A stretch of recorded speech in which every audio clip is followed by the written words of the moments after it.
We are live, everyone. Next episode of the Truman Show. Today, special guest, Tyler. Very pleasure. Thank you very much. And it's something what I'm really wanna dig deeper about nutrition, about body, about health, and the BJJ. And somehow you have everything together mixed. Maybe it's the connection with the mixed martial arts because you also help the people to achieve, I can say the best performance, also connect with the good health and good results, which is quite, can be on the both side because someone told me the sport is like, people say sport is health, but basically sport is sport, health is health, because it depends what you want to achieve in life, and sometimes you need to sacrifice the health to achieve the best results. 100%, especially coming into competition, it's not healthy. Yep. Like you're redlining, in that concept, like you're pushing the limits, you're kind of burning out. It's very common. I know a lot of athletes, like after they compete, whether it's bodybuilding, powerlifting, jiu-jitsu, Muay Thai, they get sick afterwards. And it's like, because they're pushing their body so much. It's very, very common. So competing isn't healthy. Competing often isn't healthy, but you get better at the sport. So having that balance is really hard, where there's like a risk to benefit. How much are you willing to risk? How much benefit, whether it's health or competition, money, experience. So there's no direct answer. And it's obviously that person's decision as well. Especially being a coach, it's hard to guide them, but you just got to lay out things for them, and they're going to kind of make the decision from there. Because everyone is on the game. Like we have all people who are need to cut weight, right? So it depends who is on the best performance and how he handled this for the long term, right? You can catch someone who like destroy his body already, also because the way how he trained, the way how he do the cutting weight, and also diet. So but I think it's like in general everyone it's on the game to be the best performer on the sport, and it's always about the timing. The whole idea, like to weight cut, is that you were technically bigger than your opponent, so you can have a strength advantage or weight advantage. That's the idea. But when you cut too much, it's going to affect like your skill, your cognitive function, how you can think. If that is too much of an effect, or that declines too much to be slightly bigger, it's now an overall disadvantage for your game. So I think that's a common thing within combat sports. Guys try to cut too much weight. And I think it ends up being a disadvantage for them as a fighter overall. And it's hard because they want to be warriors, so things are a bit tough. And there's that ingrained, where it's like, yes, it's supposed to be tough, but not the whole fight camp. The whole point of a fight camp is honing your skills in, getting better at your techniques, developing a gameplay, fight IQ in that sense of what you're going to do. That's what there's time for that. Or building up your fitness side too, but drilling in heaps of strength and that kind of stuff, that shouldn't really be in that preparation phase, and I still see a lot of fighters do that. And you think it's also because they don't care much about the time around the camp, because like we see we have a Paddy Pimblett, right, who is like massive crazy when it's outside the camp, like like I don't know, 50 huge. Crazy, right? And he said like he eat what he want, right? They don't care, right? They're professional on their area when they must be the time when it's fight and everything, right? But I think everyone struggle to have the lifestyle like a sportsman, like 365. And I think it's always like the cheat days and the way how to set up and everything. What do you think like is the part of this one, because like they struggle so much of the camp and they want to have a break after. It's like a reset for them and the rest, the chill. I think I tried to think of. I was thinking of building a course to try reverse engineer the problem, because I think it's because the fight camps, the weight cuts are so hard, they have that rebound effect. Why they binge and be crazy after, and this is what I tried to preach. Even if, especially if you're an amateur building your way into there, yes, you could drop 10% in your fight week, leading in and cutting, it is physiologically possible, but there's a mental toll in that side. But if you can aim in a safer range that isn't as stressful and just focusing on your skills and being a better fighter, then you're not going to rebound as much, because then you're going to stay closer to that kind of range. And if you can have that as an amateur and building through, we're not going to be having these huge spikes and creating that habit of rebounding post-competition, going crazy, because you're not going to crave as much food if you don't have to cut as hard, or be, run into the ground. So I guess it comes down to like the chicken and the egg, which comes first, because which part of that where does it really start? But I think it can definitely start from choosing the weight cut not as heavy. And then from there is a gradual progression. And then as they get better at it, they're going to be closer to their preferred weight class, maybe not gaining as much. And then they'll have better skill at dropping more weight where it isn't as stressful. So that's my viewpoint. So I think it can be also like not knowing when your next fight will be. And I think it's many fighters have, always problem with this. Like, they don't know, especially right? as an amateur. Yeah. And you want to take that opportunity. You've been offered a fight. Yes. You got 3 weeks to get there. Yes. Cool. I'm going. And, I've actually just started writing a post on this because it's a common thing, especially as an amateur. This is another reason why you want to try be closer to your fight weight. You're like, whether it's 5%, that would be your deal. But that itself, that takes a bit of skill and discipline as well. And I struggle myself because obviously I'm in the realm of nutrition and coming from bodybuilding, which is all nutrition, moving into jiu-jitsu and just the combat sports scene. So many people just want to turn a blind eye to it throughout. Like, especially with bodybuilding, like nutrition's like 365. Like it's all the time, all right? So it's hard for me to try get onto the same page because food is life. It's such a big thing. And if you're already being active and training, I don't know why people don't want to learn more about it. And yes, it's complicated nutrition. I don't know how to sell it to people. I'm trying to figure it out. Yeah, it's a big factor, like people know, but they don't know how to apply. Even if they have information how to apply, is the, like the common question now about the, discipline and motivation, right? Like, people, don't have motivation most of the time. You need to have a discipline, but still people don't have discipline and they don't know how to build up. It's the same thing somehow, because you still need to apply somehow find the way to even have the discipline. It's not like, oh, I have a discipline, I just put the shoes and everything. It's not works like this. No, it's not, because it's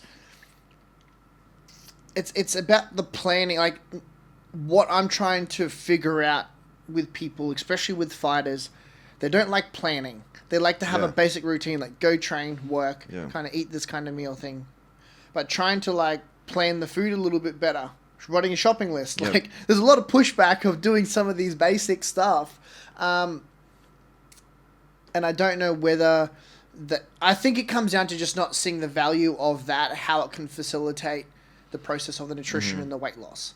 It's something that I'm trying to figure out, how to sell it. And I think sometimes if people don't buy into 100%, I can't sell it to them anyway. Okay. So I would say you can sell it. Yeah. Yeah, you need to check like how good it works, right? Yes. Yeah. So because it's always there's the funny part about the coaching and the selling or courses and everything, because I'm used to work for the clients, right? But then you always depends of the results, right? But if you sell the products, like you can basically sell whatever. I mean, let's say even great things, still 90% people will not follow up. Yeah. But it's not your fault, right? You do your best. But somehow you still want to, if you really, coach, if you're really someone who help people, you want to know the possibilities they will apply this and they use and they get the results. Yeah. It's as high as possible, right? Because, I know it's working, it worked for me, but I know people are not like me, right? 100%. And they have a totally different mindset. They have a totally different motivation. They are on the different part of their life. That's why the people selling the courses, coaching, especially the online and everything. Like you can get good money, but it's not mean like you're really helpful. If your goal is to help people, but you have a good product, still your work should be how people can apply this product. Yes. Right? And Yeah. because it's without this one, it's nothing. And I was talking more in that context of like selling the idea of the process or the habits. And because if people don't have buy-in that this is going to work for me, A, B, and C, they won't commit. And no matter what you're doing, if you don't commit to applying it, it's not going to work. Yeah. And we can go down the whole rabbit hole of like carnivore and vegan and low keto, low fat, high carb, whatever. If you commit to any of these diet principles properly and execute it where you shop, weigh your food or portion control in a certain way, have a structure and plan it out, you're going to get results because you commit to it and dedicate it to your 7 days. Maybe you have a half day off or whatever you kind of have. And I think that's what people sometimes lack. And I know that comes to a selling point. They don't understand the value. And I think in my side, I'm a huge advocate of flexible dieting, where you can understand your macronutrients, how they can work for you in various different ways, and then how they are in different foods. I can see from your donuts today. Yeah. Hey, 10 donuts for 100 baht. I couldn't say no to such a bargain. Also in that context, because I'm trying to bulk again, and then eating a lot of whole food all the time, like I'm already eating 200 grams of raw rice, obviously cooking it up. So that's now 600, 700 grams of rice. I'm eating that with dinner. Like, it can be hard always eating clean, healthy food. And this is probably another part that I struggle to sell the idea to fighters, because when they come into fight camp, they're like, it's go time, clean health time, and they want to eat super clean with it all. It's like, then they're like in too much of a calorie deficit. It's like, hey, you probably need some lollies and cookies and stuff to help bring your calories up so you can perform, because you're doing so much. But they don't want to touch it because they're on that clean eating. So then they struggle because they're not having enough calories in, and they start to kind of burn out. But the other side is that you're very susceptible to injuries if your calorie, you're in a large deficit. And I'm sure you hear about it often with other fighters, like they get injuries in fight camps. Yes, it's a combat sport, like shit's going to happen. You were fighting each other. But it always tends to happen in those weight cuts towards the end because you're more susceptible. Your body isn't recovering because you're not, you've been in a deficit for a longer period of time. Your recoverability is lesser. And I think some of it is that hardcore intensity that they like, and they go maybe too hard too early. It is that time frame as well. But yeah, sometimes like eating, I call it soul foods, but whether you want to call them dirty foods or whatever, they're very helpful for getting your energy balance to a better place where you actually can recover better. Because it's just total calories is a big part of it. Yeah. I always compare this to, like, if you have some project, if you hustle, like, and you know, like, you need to go all in, like, you sacrifice that time to, gain something in the future, right? Like, if you make this project done, you work for fucking 1, 2, 3 months. Like, I used to work like 16 hours, going sleep 9, 10, 11 a.m. But I know I'm building something for like next years, right? So I don't need to struggle when I make this. Like, the chance everything will be fine for the next years, it's so high, right? I'll go all in, right? So, like, short-term sacrifice for the long-term benefits, right? But of course, then you need to know where to stop, because then, like you said, it's a perfect example about the, calories deficit, right? Like you're weak, you don't have the power, you don't have the focus, right? You work's different now, you get stressed. So it's so many things, adding, and maybe you have more money, but you don't have the health anymore. Well, the other part could also be the productivity. Like, I'm really big on this where people say, like, they're doing 10-hour days. Like, how long did you actually be productive in that time period? Like, it's funny the way I work, I guess, working from home. I'll do some of my client check-ins, 20, 30 minutes. And then I have a break. I'm like scrolling memes and whatever, 10, 15 minutes, have a little break, maybe have snack. Then I get back to work. So I would literally work like a 30-minute to 15-minute ratio on and off. It doesn't feel like I'm working as well because I get to have my little breaks. But I just find I'm a lot more productive. If I just try to sit down and do that all day, I find myself then I'm like staring at the screen and blanking out. And I'm like, well, I just zoned out for like however long. I'm not actually really working or being productive. so I guess in that context too, it's like you're doing all this work, dieting or whatever. We even talking about like how sometimes these clubs are training 3 hours or so. It's like, how productive is that of what you can take away from that? So it's like that hardcore mentality. Sometimes it can be a detriment. Mm-hmm. And you also do BJJ. Yeah. I've been training for over 5 years now. Mm-hmm. I actually started when I was 18. Mm. I quit rugby league, and I got into jiu-jitsu because UFC was starting to pop off then. Okay. You know, this is when I was 18, obviously a long time ago. Someone was there from, you are from Australia, right? Yeah, so I'm from Cairns, Australia, so just like the far northeast. Okay. Yeah. So I grew up there in the tropics. There's like the Great Barrier Reef. It's very similar client to here in Thailand, but not as hot. Okay. Yeah, so as I stopped playing rugby league, I got into jiu-jitsu. I started doing a little bit of Muay Thai at the same time. I started as the PT, so I kind of got into powerlifting, as I already did a bit of powerlifting, strength stuff when I was playing rugby league because I was getting slung around the footy field. So I was kind of just doing a bit too much. And then as my business started growing as a PT, I gave up the Muay Thai and the jiu-jitsu because classes were in the afternoon, 5:30 p.m. for the classes, which is peak time for personal training. I was getting clients in those time slots. So that's kind of what happened with me. So I did jiu-jitsu when I was 18, like sporadically for like a year. And then I had 10 years off as I gravitated to powerlifting, bodybuilding, and I competed in like 5 powerlifting events and I think it was 21 bodybuilding shows in that period of time. And then when I retired from bodybuilding, I got back into jiu-jitsu and I was in Gold Coast. I was living in Gold Coast at this time. It definitely was a good decision of mine because this was a little bit after COVID. And I was looking for something new again because I had stopped bodybuilding, which became like a personality of mine. I was coaching. I even ran 3 bodybuilding shows, so I was like really into it. And then I had some falling out with a few people in the industry and I retired and stuff. And my love for bodybuilding fell through too because there's a side of it too that it's not healthy. Same thing with sport. Yeah. You know, so I was trying to look after my own health. I had a lot of mental health issues with grief and loss and stuff like that.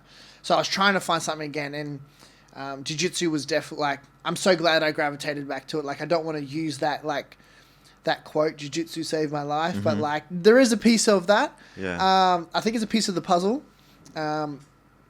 Yeah, so I'm really glad. Great club, Fabio Soares back in Gold Coast. Many people talk like this. Jiu-jitsu saved my life. Like, yeah, I said it before also. I didn't know someone said this also. Like, yeah, I've seen it a lot online. Yeah. Yeah. Okay. I think it's like, I think it doubles up because we spoke about this earlier in the car. Like, jiu-jitsu filters out a lot of wankers. So it's like, it's really easy to find good people at a jiu-jitsu club. Like, it humbles you. So like, if you start training jiu-jitsu, it's when you're around good people, like, you're going to be good, right? You're going to feel a lot better. So I think just being around a good club can be very uplifting. But then just jiu-jitsu itself, you know, it's a physical but mental game. But it's also even the mental game connect with the finding, you know, good coaches, good place and everything, right? Because it's still about you know, what you choose. I also did BJJ like 20 years ago and I hate it. You know, people want to kill me and I feel like no way. So I even do like Muay Thai and boxing because, you know, it was like more accessible. Like people still want to kill you, but at least, you know, you know they want to kill you, right? Because they're like, you know, you know, they're going and they're like, there's no basic information, so they just all the adults and it was crazy at the time. And I think it's like it's what I'm trying to, you know, do it now.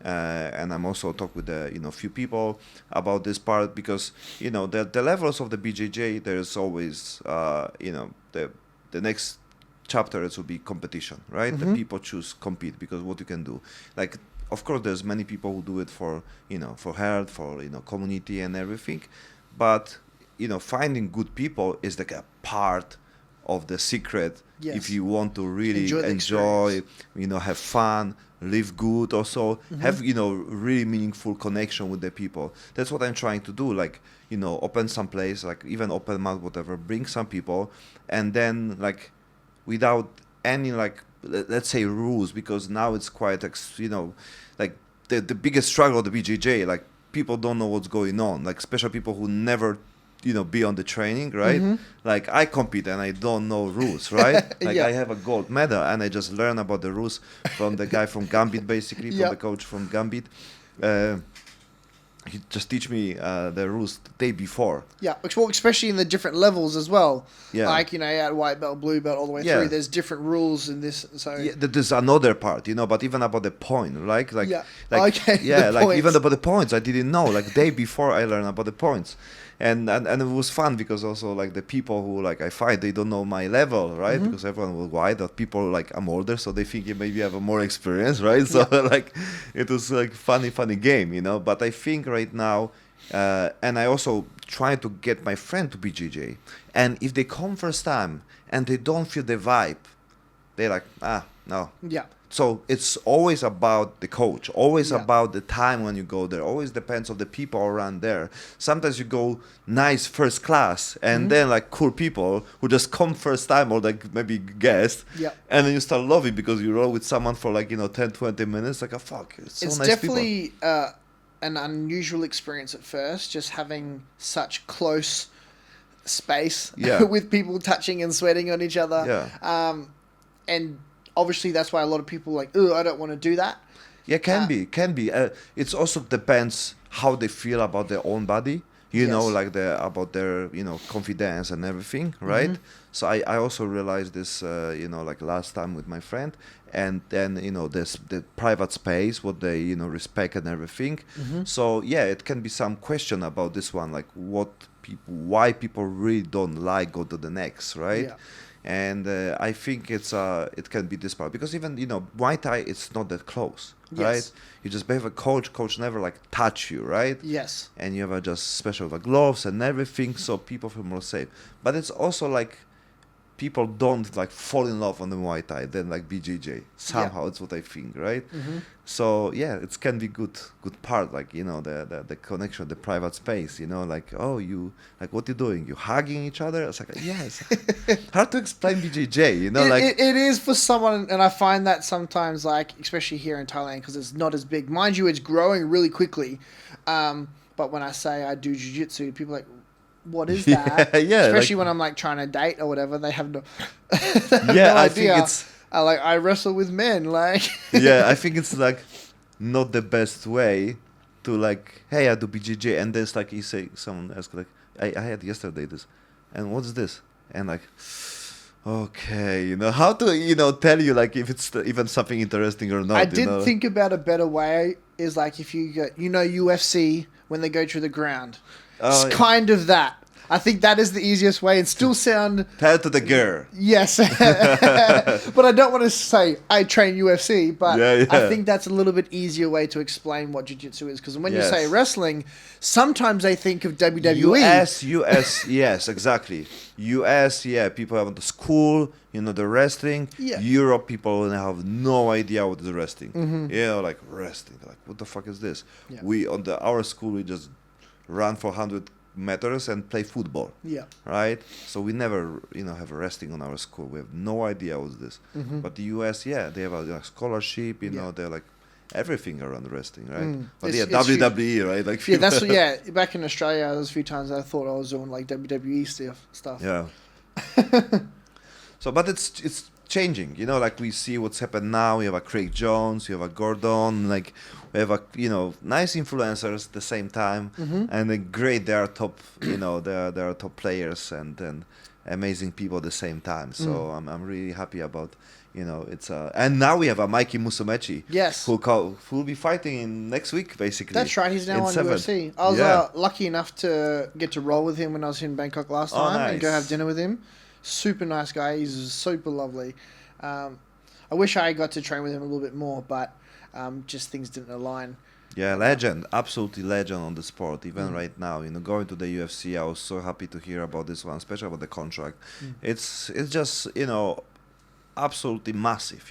Like it's just starting. So even having him on the mic and everything, like people will hear about him. After 7, like it will be magic. And media and everything. Now it's already great. Like what he doing, like all the people with the UFC, like podcast and everything. So it's great. And he was, great guy on the one championship as well. I saw his fight. I was on his fight. My first one FC. Okay. I saw his fight. Yeah, awesome. Yeah, when the time when he basically was angry on the, I forgot. Oh yeah, so when he did the the car slicer. Yeah. I watched that live on TV because I was back in Australia. It was crazy. At that He was pissed off. I was coffee. I've sick, but I still fight. You don't respect me and everything.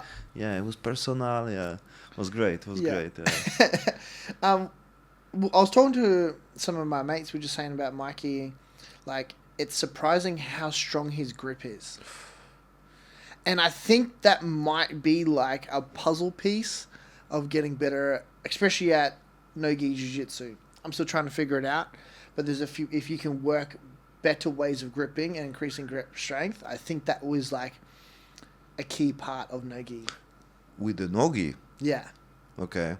Well, obviously in gi it helps too. Yeah. But because a lot of time in no-gi you think you can just break grips and stuff like that, or kick the leg out. But I noticed that with Mikey, like he would go to grab my ankle and I would go to step back. It didn't move. And then he's already got me freaking in a leg entanglement. Yeah. Yeah. He's strong. He's strong, but his appearance looks totally different. Yes. That's the funny part, right? Mm-hmm. That's the funny part. But it's always like like people say it's a nerd game, right? Like the BJJ, like even for nerds like IT, Mark Zuckerberg, right? Who trained the BJJ right now. It tracks all the autism, like all autistic people. It looks like this, but we know that there's like so many like great people who train, and then it's become like. It's not about it's popular, it's popular enough, like if we're talking about if it's give you more benefits, like if you want find gym, you find the gym, like you told me, like you go to Vietnam, you meet great places everywhere basically, it's a good place on the map where you go to the BJJ gym. Yeah, 100%. Like obviously that's something that I enjoy doing, and traveling Asia doing that, find a good gym, then get accommodation nearby. And then make friends in that area and get to explore. You have the same on the gym, gym like fitness. You have the same. You do the same. Yeah, I because when used you travel also. You also when I was competing in bodybuilding, I wouldn't, and I kind of like make other bodybuilding friends in that scene. Okay. But I think it's a little bit harder because I guess when you go to the gym, a lot of people put their headphones in. Just go do their thing, right? And I used to be the same, and like even with my ex-wife, like we would go train. Sometimes we would put our headphones on and we wouldn't speak. It's just sometimes we were like, spot. We just let it. We would like sign language and not speak, and I loved it. But it's like that was like a thing that was built. So building the friendships in like the going to the gym. It's a much slower process. Jiu-jitsu, like when someone like almost strangles you, taps you, and then you're out. That trust is built very, very quickly. Let alone it is playful and fun. So there's another reason why I love jiu-jitsu, and I obviously I'm moving back, as I mentioned before, into bodybuilding. I'm going to move back towards it, but the friendships that you make aren't the same. Yeah. Yeah. How many BJJ guys do bodybuilding? Such a mix, huh? I mean, it's different. Right? Yeah. Well, I don't know if you know of Mike Israel. No. He's a bit online. I might send you some of his stuff. He has RP Strength, which is like an app, and he has he's got PhD in like exercise science and stuff like that. And he's actually a brown belt in jiu-jitsu, and he does like bodybuilding stuff. But I didn't actually followed him for a long time. I went to a seminar of his as well. I didn't even know he did jiu-jitsu until later on I started following some of his stuff. But there's not a lot of guys that do bodybuilding and jiu-jitsu, because they're both very taxing.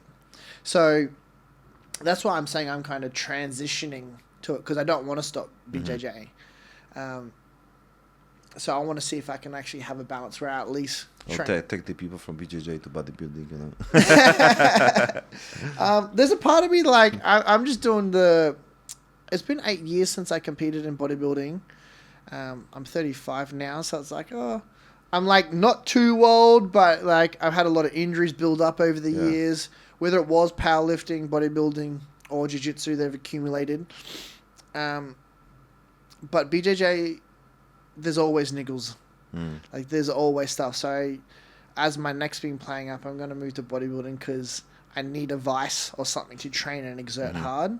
Otherwise, I'm going to just want to drink and party. And being in Thailand, that's everywhere. So I need to have something to kind of pull me away from it. Yeah, so I think it's like it's what people don't understand. Like the BJJ or bodybuilding on sport general, people think like, oh yeah, I love it, so that's why I do. Like I do it because I must do, right? Like, and then I find on this one some enjoyment, like love and fun and everything, right? So I try to build things around this one, what I must do, right? BJJ is very like close to the things what I like it, the people, community, like culture and everything, and there also the community even on the the Craig Jones, people who like even do podcasts and everything, entertainment influencers. So yeah, I like the style. I like the people who are smart, like they don't bullshit, they don't make drama, they are top athletes, but they are real people. Like you have a Craig Jones who talk about the taking testosterone, and I take this dose and like this, I take this one, and yeah, that's all, like I don't take anything else, right?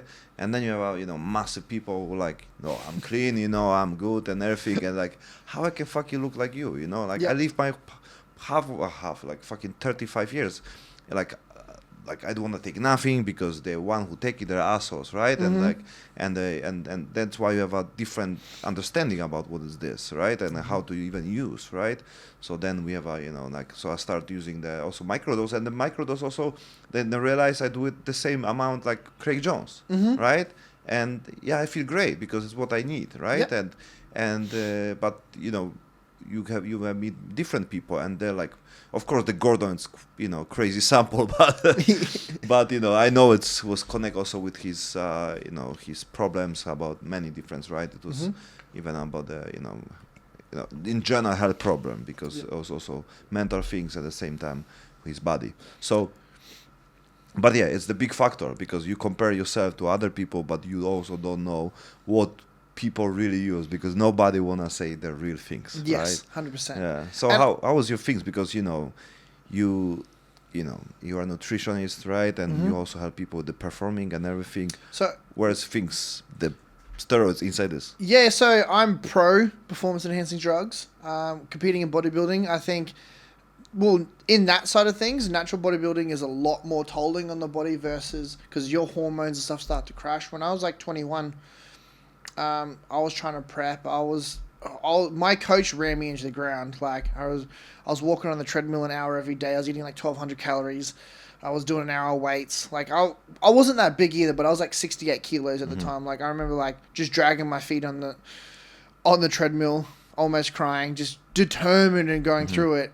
And I didn't sleep. I didn't have sex with my girlfriend for like 7 weeks leading into this competition. I'm at 21. Like I was destroyed, and it took me a while to bounce back, and like that side there. I did compete more naturally after that. There was a side of bodybuilding. There's even the natural bodybuilding shows, and I'm going to put this on. Yeah. Because a lot of people would still use stuff and then compete naturally. And there's a few times where I competed and I was like, this is a bit suspect. So if you can't beat them, join them was kind of the idea that I had. But also I still competed in the non-tested federations.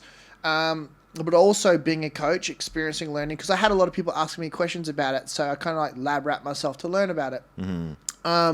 So I did that. So I had competed. And then as I gradually gone through the ranks and competing internationally, I won a few shows and this and that internationally. But I just didn't get my pro card. And that's my last one. That's why I retired, because I won, but I didn't get given my pro card. So I had made a decision that if I don't get my pro card, I'll retire. So then after that, I did a bit of TRT stuff and kind of went off. But then I started having problems also from my bodybuilding where my testosterone wasn't bouncing back up.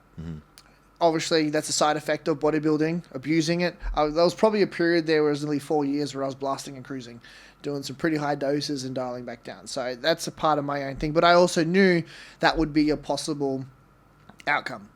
So this is why I'm also a bit funny with myself competing in jiu-jitsu, because I kind of do TRT on and off. There's a part of my mental health which I touched base on earlier. So it's like the TRT side of things helps with my mental health. You know, when you got more energy and feeling better, you're going to have more mojo to get up and go get the fucking day kind of thing. So there's a side there. So I think once you're exposed to using, it's like you open that chest. Like you can't close that box now. Yeah. Like when you've experienced that side. So it's a bit hard. There's a few times where I've competed where I'm like in jiu-jitsu, I've now gone off for a period of time. Still technically wouldn't pass.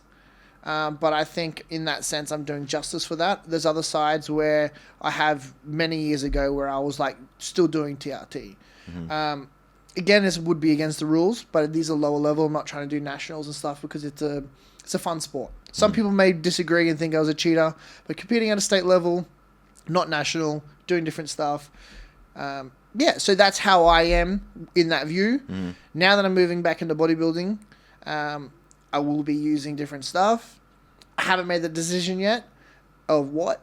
I'm making sure I'm lifting regularly, seeing how my body responds, because I've now got like a big torn pec. I have the long head of my bicep torn as well. Oh. Yeah, I did that at judo training. So increasing weight and stuff, I notice there's stress on the tendons differently because some of it's not attached. I don't want to start using stuff. My strength goes up and then there's half-touched attached tendons, boom, snap. Because that's a typical thing with guys using performance-enhancing drugs. The muscle gets a lot stronger. Tendons take a lot longer to build strength. It's like same thing with fighters with their shins and stuff like that. You can do all the shin conditioning that you want in the world. A lot of the top guys, they just keep kicking the pad. It's a repetition over the years. That's how they get strong shins. It's not the special shin conditioning. So tendons, bones, this kind of stuff just takes a long time. So in that context, I'm going to take my time with how I'm responding, because I'm trying to find a vice where I can train with a higher intensity. That's the main thing. If I then use, different performance-enhancing drugs and then I get injured, that's out the window. It defeats the whole purpose of what I'm trying to do with my training again. And I think it will also be interesting of still doing the bodybuilding side and a little bit of jiu-jitsu as well. I think it will be an interesting journey to put together, because I think anyone that competes, and when I mean compete or just take their training seriously, in any sport, they always kind of look at bodybuilding. Because it's interesting with what they do, nutrition and training stuff, because there is a carryover. I was having a conversation with some of the other friends like Nicky Rod and can't believe I forgot his name, Gordon Ryan. They do kind of bodybuilding style programs and they're just really proficient at jiu-jitsu, right? Yeah. It's like trying to have that balance there for myself with my training, because I went through a rabbit hole of trying to be too sport specific with training. So I kind of went on a side tangent there, but I'm now interested if I can focus on just kind of hypertrophy building, bodybuilding style, and still progress in jiu-jitsu and get more proficient at that. I won't be competing in jiu-jitsu, but obviously you can see whether you're getting better, right? So that's my little side quest in that. Often I talk about side quests when it comes to jiu-jitsu, because there's so many different avenues of the sport that you can learn. Like you got the leg locks and you got the gi, all this different stuff. So I always talk about side quests. So my thing at the moment is, while I'm getting bigger, still maintaining mobility and getting technically better at jiu-jitsu at some point. And how it will works in case with your clients. For example, if there's someone who, staying on the choice between, going, for example, want to use something, or like where the information came from, because there's always a lot of things on the internet. There's always a lot of people to talk different ways. Like I get first proper information from my first guest on my podcast, Jason, who was basically he saved his life using I think it was testosterone growth hormone, because he was really crazy injuries. Like doctor in US don't give him chance. Like he was paralyzed, and because of the let's say more freedom about getting things in Thailand, right? So you have more access to everything what you want, which somehow is very helpful, because you still need to have a knowledge what to use anyway, right? So just don't go pharmacy, give me peptides, like growth hormone, testosterone, right? So, but having mindset. Like guy was 56, right? He looks great, feel great, and everything. And he's not like fucking asshole to gym. Wanna show off with the ego, right? It's like like actually this guy have really balanced understanding, and a really grand information about taking steroids and feel great and be active and they run 10 kilometers every day. So not only like most of the dudes like cardio, no, I don't do cardio, right? Yeah, I So, won't either. yeah, but you know what I mean, like Yeah. like having someone who's like your friend and they're like telling you like good, proper, solid information. Don't take like fucking crazy amount and everything. They will be bigger, but really based off his study, based off his experience, based off the many years using different kind of things and also quality. Then you have proper things. Yeah. How it looks like with your clients? Do you recommend this, or you just saying how it is? I don't bring it up unless they ask about it. Okay. So that'll be the first thing, because I don't want to be the one who plants the seed, Yeah. right? Because then I'm like the initiator. But I do have clients ask, and I have helped clients in the past. Because there's also a side of this harm minimization. If they ask the question, cool, I can give you information to try to do it more safely. But I'm really big on, it's like if someone wants to start using TRT, well, how old are you, first of all? Yes. What is your primary goal? Do you want to look good for Stereosonic, like a festival? Cool. Like, sometimes people just need something to train for. That's cool. But then depending on the goal would depend on how much you may push that risk to benefit. Also the context of if you want to compete, okay, you may want to push that higher. The other thing, obviously age is a big part with testosterone. The other thing is compliance already. And that's a big part, is the compliance. Like, are you still going to the gym 4 days a week? Are you still, logging, especially if they're my clients, they're logging their macros, their protein, their calories, getting their training in. Cool, like you want to feel better, but you still need to earn the right to enhance. They're called PEDs, they're performance enhancing drugs. If your lifestyle is shit, and then you put performance enhancing drugs, and you're just going to enhance shit. Yeah. You and this is another thing. I strongly believe it enhances everything. There's an old documentary, Bigger, Faster, Stronger or something. I don't know if this was years ago. It was one of like the first kind of like steroid documentaries, and there was a quote from it. It's like, if you run fast, it makes you run faster. If you're strong, it makes you stronger. If you're a jerk, it makes you a super jerk. Yeah, that's what we know. Like special people after like alcohol, they cannot control their emotions because they go too aggressive, right? It's help like release endorphin and everything.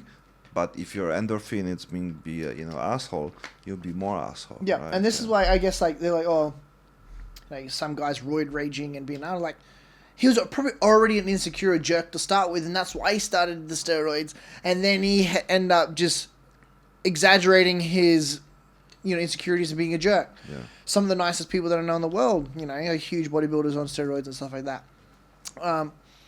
So I think the big part is the lifestyle of how they are and the reasons of why they want to do it. Yeah. If someone goes through a breakup and go, I'm going to go do a cycle now, it's like, it's probably not a good time to start because your emotions are already up and down.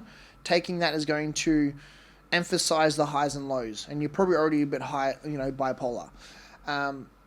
But there's also a side of this is sometimes by starting some kind of amount, a small amount, or that you should always start with and assess your tolerance or whatever you're good at. That can then motivate you to then eat better, start going to training more. Yes. And this is the same thing with like, say, like some of these supplements. Even though a lot of supplements don't do shit and it's $1 billion industry, some people go out and buy a few supplements. Now that I've got the goods now, they start taking it, then they adhere to the training and nutrition plans, then they start getting all these results. It's not the supplements, but there is a side where you kind of initiate something and physically buying into the process by products. There is a side of that as well. So it isn't just an answer, I guess you could say. Yeah. This is funny. I had a chat with my media manager. We had like a video call about, because she's like, we should do topics on this and this and that. And it's like, and you probably see it on social media all the time. They're like, 3 things that you're making mistakes, and they're like, 1, you're doing this wrong, this Yeah. wrong, this wrong. People want to see that online. They want answers. Yeah. But a part of my brain feels I'm doing a disservice by telling you it's just 3 things. It's multifaceted, it's multi-layered, and I don't want to just say it's these 3 things, because then if you try those 3 things and fail, you think you're useless and stop. So there's a part of me that maybe I'm thinking about content a little bit too much, but that's where I struggle now. It's like people just want direct answers. Yeah. I have problem, like if I must make the real short clips and everything, I cannot. Like Yeah. for me, like I have a block because there's much more always to add to this, you know? Yes. And even if it's okay, it's working, tricky, I know it's working. But I rather to have the, podcast and the people who are, watching all things, because you always understand this is the process, right? And of course, our challenge is make people, to watch more, to listen more, to study more and everything. Because that's why, we'll be scrolling, and you'll be like one from 10,000 people who talk about the same.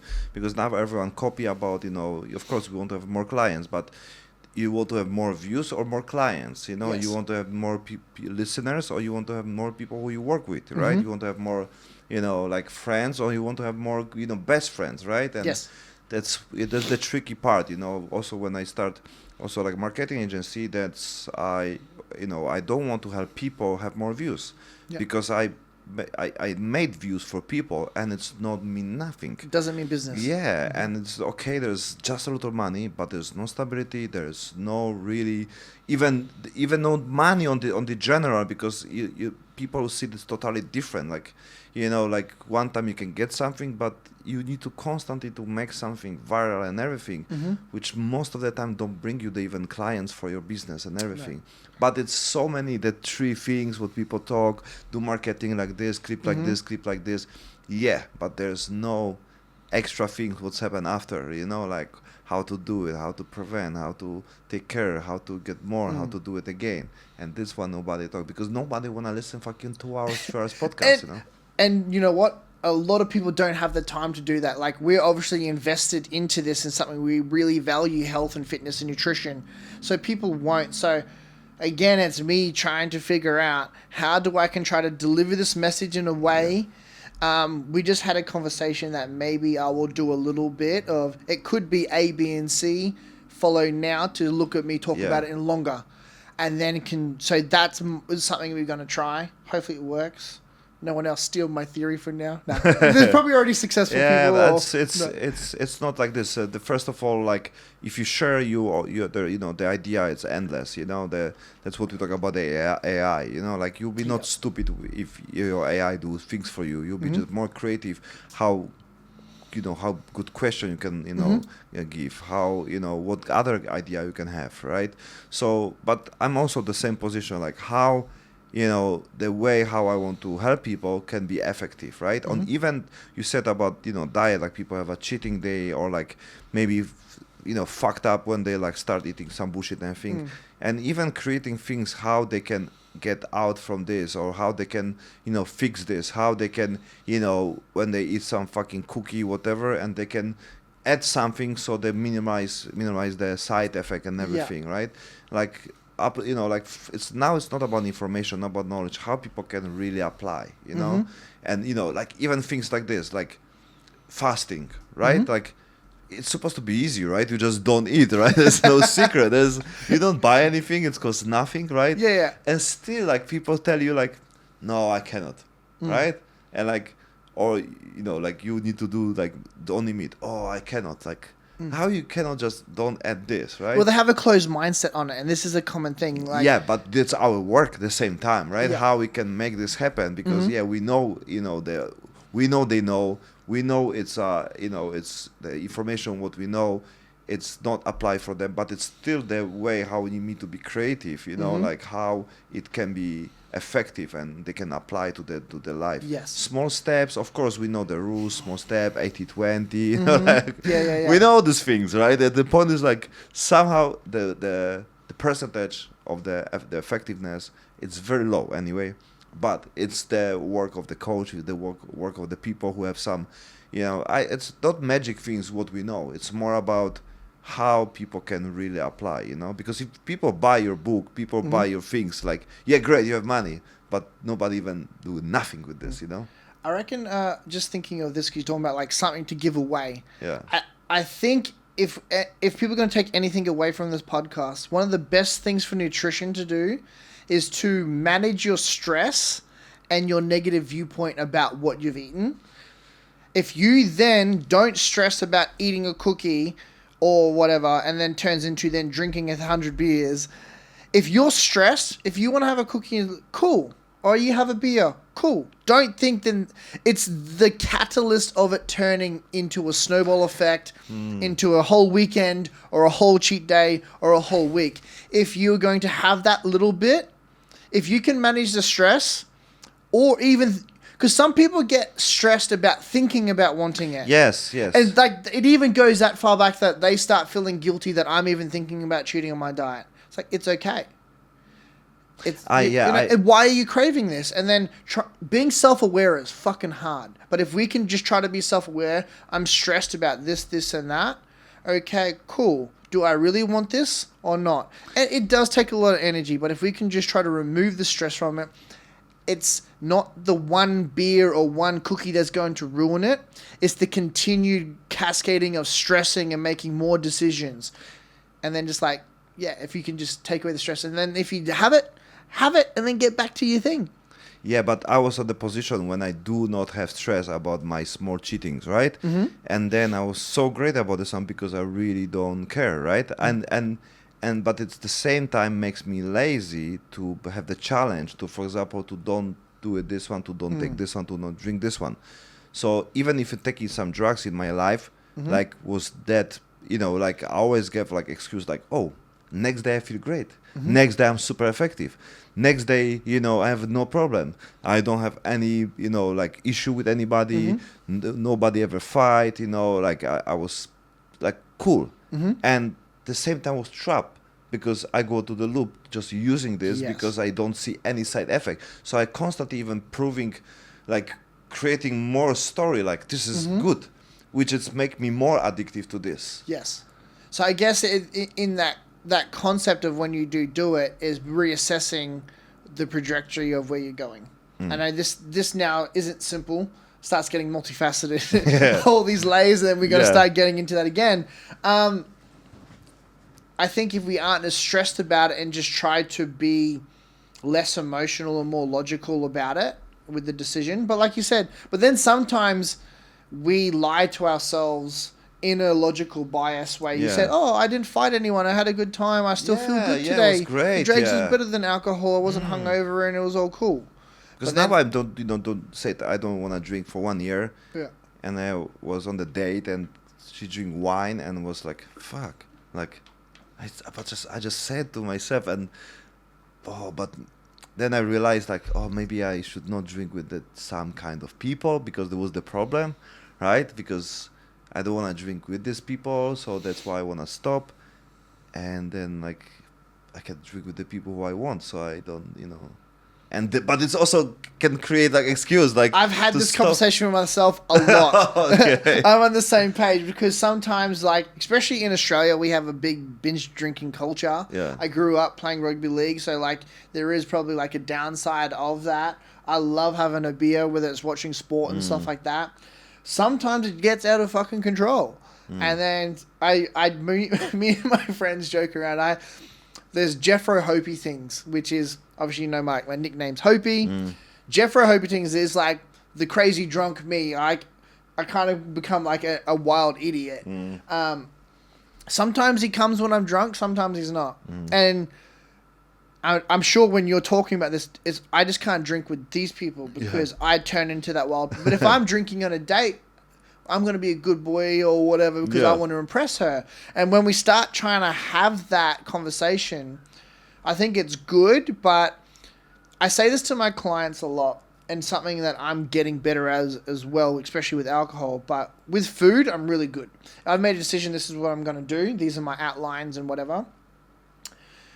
We have the angel and devil on our shoulders. If that devil starts talking and asking more questions and reasoning, the longer that we talk to the devil, the higher chances it's going to win. So if you're in this situation and that's something you value, I'm going to drink 1 year, we need to understand the value of that, why we really want to do it. I want to do it because I want to make my podcast higher. I want to earn more money. And we now need to see that value. So now and then there's like a singular thing. I want more freedom. I want more self-confidence, whatever. There's a value intrinsically from that. Then when it comes to, should I have a few drinks on this date? Alcohol affects my self-confidence or my income. You cut out the questioning and then you can make that decision or not. That is a lot easier in that, because then there's a value behind it, because otherwise, like I said, the devil's going to win that conversation, and sadly for me, Jeffro might come back out. Yeah, because if I create now your strategy, right? It's easy, the alcohol, I mean, I can drink, right? Yeah. But at the same time, right, if it's my just decision, it's not big enough to stick to this. And I can add this my, because it's my character, because I'm man of the world, right? And why I need to find 100 ways, to make this excuse good and everything. Like, I just want to stick this. I'm man of my word, right? I said this, right? If that's something you value, then that can be a lot easier to get. And sometimes that's what you need. And I think this is why people like to then do things a little bit more extreme. Yeah, we can gravitate back to fighters being hardcore, only eating clean, doing this. Because there's simple rules of decision making in that concept. So they won't eat anything sweet for 8 weeks because it's a decision made. Cool. Because if we can reduce the decisions we make in our day, the less decision fatigue that we have. So if I just say no to anything processed, cool. That's a decision I don't need to make. It's like my friends, because I now live where I'm living now in Unut, they're 50 meters from my condo. There's a little iced coffee stall, and then there's a little cowman guy spot. And I eat there every day. I have for the last month. Maybe 1 or 2 mornings I haven't. I have my little protein popper in the morning, and then late morning, 10, 11 o'clock, I'll eat that. And people are like, you're just eating chicken and rice, whatever like that. It's like, well, 1, it's delicious chicken and rice. It's not boring bodybuilding, bland. But 2, that's 2 decisions I don't need to make that day. And I just go through that. And I think if you... I've kind of had a light bulb click for myself too. Having rules that are super clear with fighters, clean, I turn up at this time. And that's what people want. Damn. I think that's why people they'll go fasting or carnivore. Yeah. It's just a rule set that you can follow, and then you don't need to question the fucking devil with why you should or not do it. Yeah. It just saves a lot of brain energy. Yeah. I'm too strict about my, but be strict about yourself, right? It's in general, it's a good thing. Like we are ambitious, right? We want to achieve, we want to be better, right? At the same time, we want to make challenge. That's why we want to come back to the bodybuilding, right? That's why you need to, do something to not go to fucking your, devil side, right? And I don't say like everyone else, because I don't believe like everyone. It's have the goals and the way, like us. It's not about better or worse. It's about we are on the different state, different, motivation to do something, right? So, but we want challenge. So this is kind of challenge even for me, right? Just even talking to you today, right? And meet people like you. This is also they give me the perspective, right? Where I am, and you have also experience with this. So I think is the big factor is to have the people who you can talk about this one. So then you realize like, oh, you are the same like me, and that's how you handle. And then you realize you are not fucking lonely wolf, or like you're not weirdo and everything. And then you actually have the people who support you, or like tell you like, bro, you okay? You're like, you don't need to destroy your life. Like you can. It's not about you can drink, because this the. It's funny to say about alcohol, because you say like I have a friend like, yeah, you can drink, bro, like it's not the best advice from the friend, like, like everyone, all our friends, they said, yeah, bro, like come on, 1 beer, come on, let's 1 shot, right? So but it comes down to if you can have just 1 beer, because sometimes I personally know myself, if someone says just 1 beer, I know that I don't have just one beer. Me If too. I'm gonna have, I want to get a bit of a buzz. That's it. Otherwise, I'm no, or I'm having 3 or 4. Depending on that, me now, if I can have a 3 or 4, or it turns into I'm partying. I've been a lot better of not going into party and just having 3 or 4, get a bit of a buzz and go home. But I think it's also because I've now got in the back of my mind, I'm possibly stepping on stage next year. I can't do that. So having some kind of challenge, fitness-wise, competing or whatever,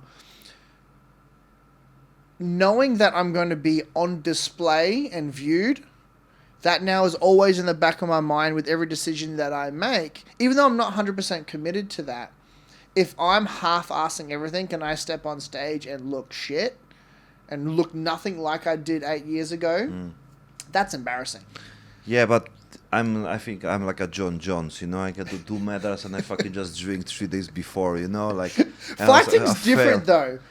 But it was a race and the fighting, yeah. Yeah. I think there's a big difference with bodybuilding for sure and powerlifting. Like, there's definitely a side of that, but. Mind you, actually, I take that back. There are some people that I know that were pretty crazy with drugs and stuff and still stepping on stage with bodybuilding too. There's always genetic outliers in certain things. But I think a big thing with sports performance is managing stress leading into it. And crazy enough, sometimes partying and whatever is that outlier. It's just like, how much? Yeah, it's you know, like I always a big believer, like everything it's a tool, and can be even healing tool, like even alcohol. Like if your level of cortisol and level of stress is that, you know, this fucking high when you were like wanna really, you know, destroy the mage yourself, and then you are just going and then, like, you know, drinking whatever, and then at least you are release just a little down, so you can, you know, put some thoughts, put some, you know, concept and everything, put some, you know, things together. Yeah, it's okay, you know. The point is, like, if you continue doing this shit for, you know, harm yourself for the days, weeks and everything, that's the problem come, you know. 100%. And there's the common thing, it depends, is the answer. But I totally agree. Like, I know high-end athlete people that do non-healthy stuff in competition phases and stuff like that. But it is a thing of a de-stress. But then it's knowing how much of that activity, whatever it is, what is effective, or is it counterbalancing that actual relaxing cortisol side or whatever we want to talk about. And I don't think we'll ever get a clear answer on that. Yeah, because it can be other way around. People compete because they drink. So basically, the competition is like alcohol for them, or addiction, you know, for the, you know, the not this side. Like for us, like we do it is to not go on the trouble, right? Yeah. So that's our be busy, right? If you get more busy, you have no time to go around. If I will have like really like, if I'm trying to like put myself in the trap when I need to commit on something, when I need to do something, when I have friends who like I need to do things because I want to help them. If I do it for myself, I don't care much. But if I do it for someone, then I have more responsibility. So 100%. It means I need to have more people like this when I need to do something, so I don't have time to do stupid things. That's why even I get new place when I want to have my ice bath, because I wanna, if I have already place, so I don't have excuse like, oh, they need to deliver. I have, right? Like I just go 5 meters and then jump to the ice bath, right? Yeah. So a sauna, I'm building my sauna, right? And it's basically very cheap, like for 15,000 baht you can make your own. Oh, sauna. really? It's crazy, even cheaper, 7,000 baht. Okay. Yeah. So it's like you can make it everything. Like people say, oh, you need to go sauna, summer, and everything. You can do like. The cost of everything and the value of your life, it's crazy. Like some people like, oh, I don't have this, I don't have this one. Like you just spend fucking, how much money for party, right? And going this one, and you're talking about this is expensive. Some people can save your life, who can build you and everything. Sauna and the ice bath for me is like like top, right? Yeah. And also things like a sun. daily sun, daily vitamin D, and grounding with the barefoot on the grass. It's my like priority. I have a last time guest who make a goals, daily goals on the paper and everything. I know all the the things connect with the goals and everything, but it's all about how to apply. So Yeah. right. So I start doing this one, and I realized what is really important. So I said, my daily routine, like wake up in the morning, jump into ice bath, go do BJJ, row with few people, my friends, especially when the people like enjoy respect and like my friends, my dudes, or like someone around. It's my dream. And then also like do other activities like jogging or biking and everything. Later have my some good coffee. I try and like still develop the best coffee, and it's still like 11, right? And then do grounding and the sun, right? And it's 11. Like if I make this one until 11, right? Yeah. This is the goal of my life. Everything after is like a bonus, extra. Yeah. Because you already done, like really proper things for your body, for your mental things. It's also connect with your meditation, with the flow state and everything, some learning and everything. Do some goal and everything. If you do until 11, you are fucking top G, I can say.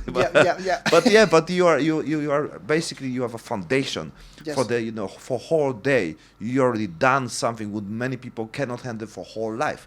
Many people trying like okay, sauna, like how to do it. If you can do it this regular base, things like this, if your routine and everything, of course you can go somewhere, travel and everything. But if a routine most of the time, your life it's really will be a solid way, right? And it's doing certain tasks that have good intent for you. I think that is like jumping in sauna. As soon as you wake up, I'm doing something good for me, even though I want to lay in bed. Yeah. I think that is like the crux of it. It could just go for a 10-minute walk. It doesn't have to be ice bath. If you don't like fucking ice bath, then you don't like ice baths. Find something. Nobody I like ice bath. Come on, like that's the thing about this one. I fucking hate it, but I do it. But I mean, like anything of that.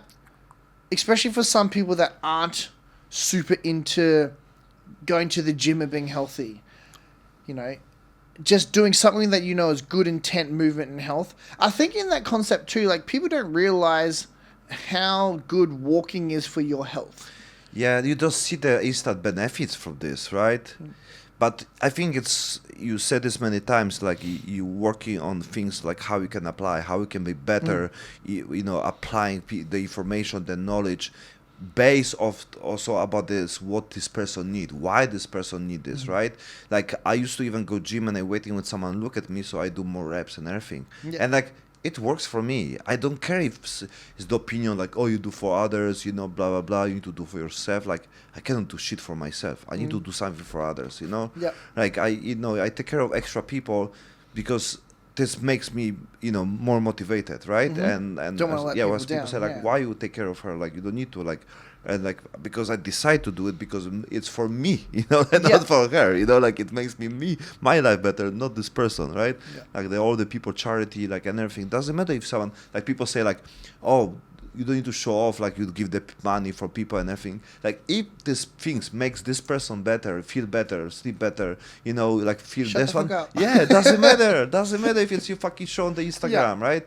If it helps you and you find a way to cheat the code and still do it, it doesn't matter, So I think it's more about to find a strategy when you can apply, like even 10 minutes walk. Maybe you want to walk with someone who you like and be, maybe someone have a dog and you can walk with someone who have a dog and you walk together. Can it work for you? It's like, yeah, fuck, I don't like walk alone. Perfect. Yeah. So I think the small points, like, okay, no ice bath, walk, perfect, but not alone. You have a dog? No, but I always want to dog. Get a dog, small dog, and walk with the cat, like, like dig inside your fucking head, like, what, like, ask ChatGPT 100 ways how to fucking walk 10 minutes a day, and it makes me fun. A problem if you ask for 100 ways, anxiety comes from so many decisions and not knowing what to pick. Yeah, that's like you go on Netflix. Paralysis by analysis. Yes. Yeah. It's my new term what I also found out from my I hate friend. fucking Netflix. I don't even bother anymore. I just scroll. I can't be fucked. You I don't like Netflix because I just scroll. There's so much to choose from, and I don't know what to pick because I don't want to pick the wrong one. Yeah. So then I don't end up watching anything. I don't watch Netflix, but I will just watch one time the Mandalorian on the Disney, and fucking love it. And then I cannot wait for the next part. But it's only this. So people ask me on Game of Thrones, this one, like I don't watch this shit because I know like I can go deep with this, right? Yeah. And I think many people have the same, you know. So I'm trying like live my life like fucking movie. So that's why like like on the purpose make something. Like if I'm stuck on some place too long when I'm like, getting crazy, then I need to go somewhere, like do something, like make some challenge. Sometimes it looks like I make some stupid things, but it's the same time it's like makes me feel alive because I learn how to solve problems. It's a crazy process basically, but it's something what you need to learn. Like you don't know how to do, but you need to apply. And I think what you do with the coaching, and I think it's now we're living on the time when we know the knowledge. Like we have a ChatGPT who can it's everywhere. give out things. It's at our fingertips. Yeah, and it's all about applying. And the ChatGPT also help with this. Yeah. How to apply this? Ask him how I can apply this information to my life. A big thing with applying. It's one thing that I found that can help with people is that I need to try to get that person to think they come up with the idea or the solution. Because if you tell me the solution, you're going to buy into doing it and want to do it because your idea. Depends. So if I'm like no, because I know what you mean, and I also catch myself like, but many people want like to follow, right?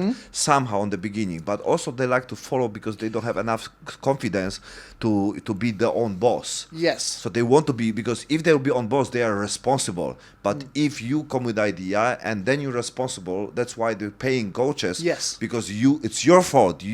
I didn't go to gym or I didn't make the result because you. So here's a perfect example of that. I had a client who's just started jiu-jitsu and he wants a program for it. So we actually used to do bodybuilding training 15 years ago or so, like together. So he's now switching it up. I was like, okay, there's two ways we can go around with this programming. We can do it's full body on both days. One day is more strength focused. The other day is more hypertrophy focused. And then we have like bit of in between, or we can do a lower body focus, upper body focus, but the lower body has a little bit upper body, and then the upper body has, the lower body has a little bit upper body. Sorry, I was but I'm sure you know what I'm getting at with that. Yes. I wanted to do A for the program I wrote for him, but I've laid out for him to go, I want this. Cool. He chose what I wanted to do anyway, but now that he's decided this is the program split that I want, it's the decision that he wants, and now I build around that. So he now has the buy-in to wanting to do that program because he helped build the decision. So yes, 100% they want to be given and told what to do. But if I just give you a program, you're like, why the fuck are you giving me? I'm not going to do it. It's stupid. So not personalized anyway. Yes. So. But it's also like, sometimes people have a different viewpoint. And I would say 9 times out of 10, I'll say, this is what you want to do, or I think we should do. Hey, what do you think? 9 times out of 10, they pick it. But sometimes they want to do something on the outside. Yeah. And then if that's what they want, cool, because something's better than nothing.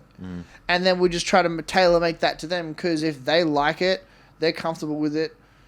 Like we were saying before, Gordon Ryan and Nicky Rod, they kind of do bodybuilding type training, and they're still really good at jiu-jitsu. It's like, as long as you can just do something consistently and progress at it, you're going to get better. Yeah.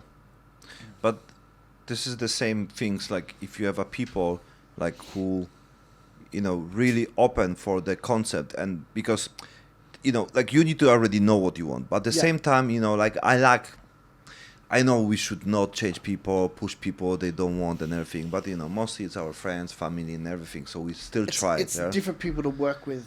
Yeah. But I have also believed like I can do something to at least show people the way, right? And and I will always give a chance to push people, right? Because I believe like, this is first 5 steps what you maybe not like, but if you pass these few steps, there's new gates open. What I get to this place because someone pushed me. Also, maybe I have more confidence to go to this place. But I still want to push you to here, right? I still wanna do it even if you don't like me after. Like my father, like I still trying to help him using some some peptides and everything, and also connect with the gym, like I tried, but I failed, right? And of course, like fuck, like I help so many people, but I cannot help my father, right? So it's hard. That's really hard too, and something that because my mum was quite heavy too, so I always tried helping her when I was in my early stages of studying and learning, because I really wanted to see her be healthier, be around longer, and it didn't stick. And I think the biggest thing when it comes to friends and family, they're not going to buy in as much because you're not a person of authority. Yeah.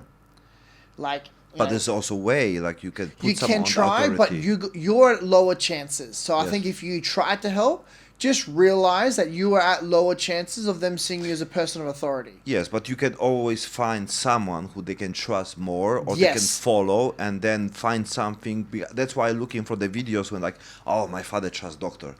There's some doctors, who talk about this one. So there's the same answer like me, but the doctor, right? So it's kind of better, but it's still not the same like a personal, contact.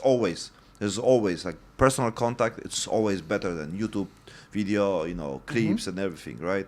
That's what people always need, like the personal contact, right? Especially on the COVID time when you have a personal trainer, but basically like if it's not 1-1 and everything, people don't feel the connection. People don't feel like someone will really take care of them, So I think it will be always value to be 100%. 1-1. Yeah. It's funny because I had a guy from our jiu-jitsu club. We were having a chat about health and fitness and nutrition and stuff, and he was like, after a little bit, he's like, "Oh, I hired this other coach," and you can see he felt a bit guilty, but he wanted to talk about it because we were talking about the stuff. And I was just like, "Hey man, it's fine," because we train jiu-jitsu together. Sometimes it's good to hire someone who's outside of your life to fucking manage that, because there's other parts of your life that they know or whatever. I don't get offended if someone in my we'll say friendship circles doesn't hire me, because if we're already a friend now, let's keep being that way and be better friends. I don't have to then micromanage you, because there's part of even though my marriage, there's multiple things to that. There was a downside of it because I was her coach, and from her first show through to winning her WFF pro card. So she went from all the way up there. Then post-season, I would come home and then she's trying to hide a bowl of ice cream. It's it's off-season. Yes, I'm your coach, but you're allowed to have ice cream. Yeah. And there was not them wanting to share ice cream with my wife. There was shit in there too. So it's I now don't care if a friend of mine wants to hire another coach, because then they can just be their fucking friend around me. Yeah. So this can be interesting with a person of authority in someone's life.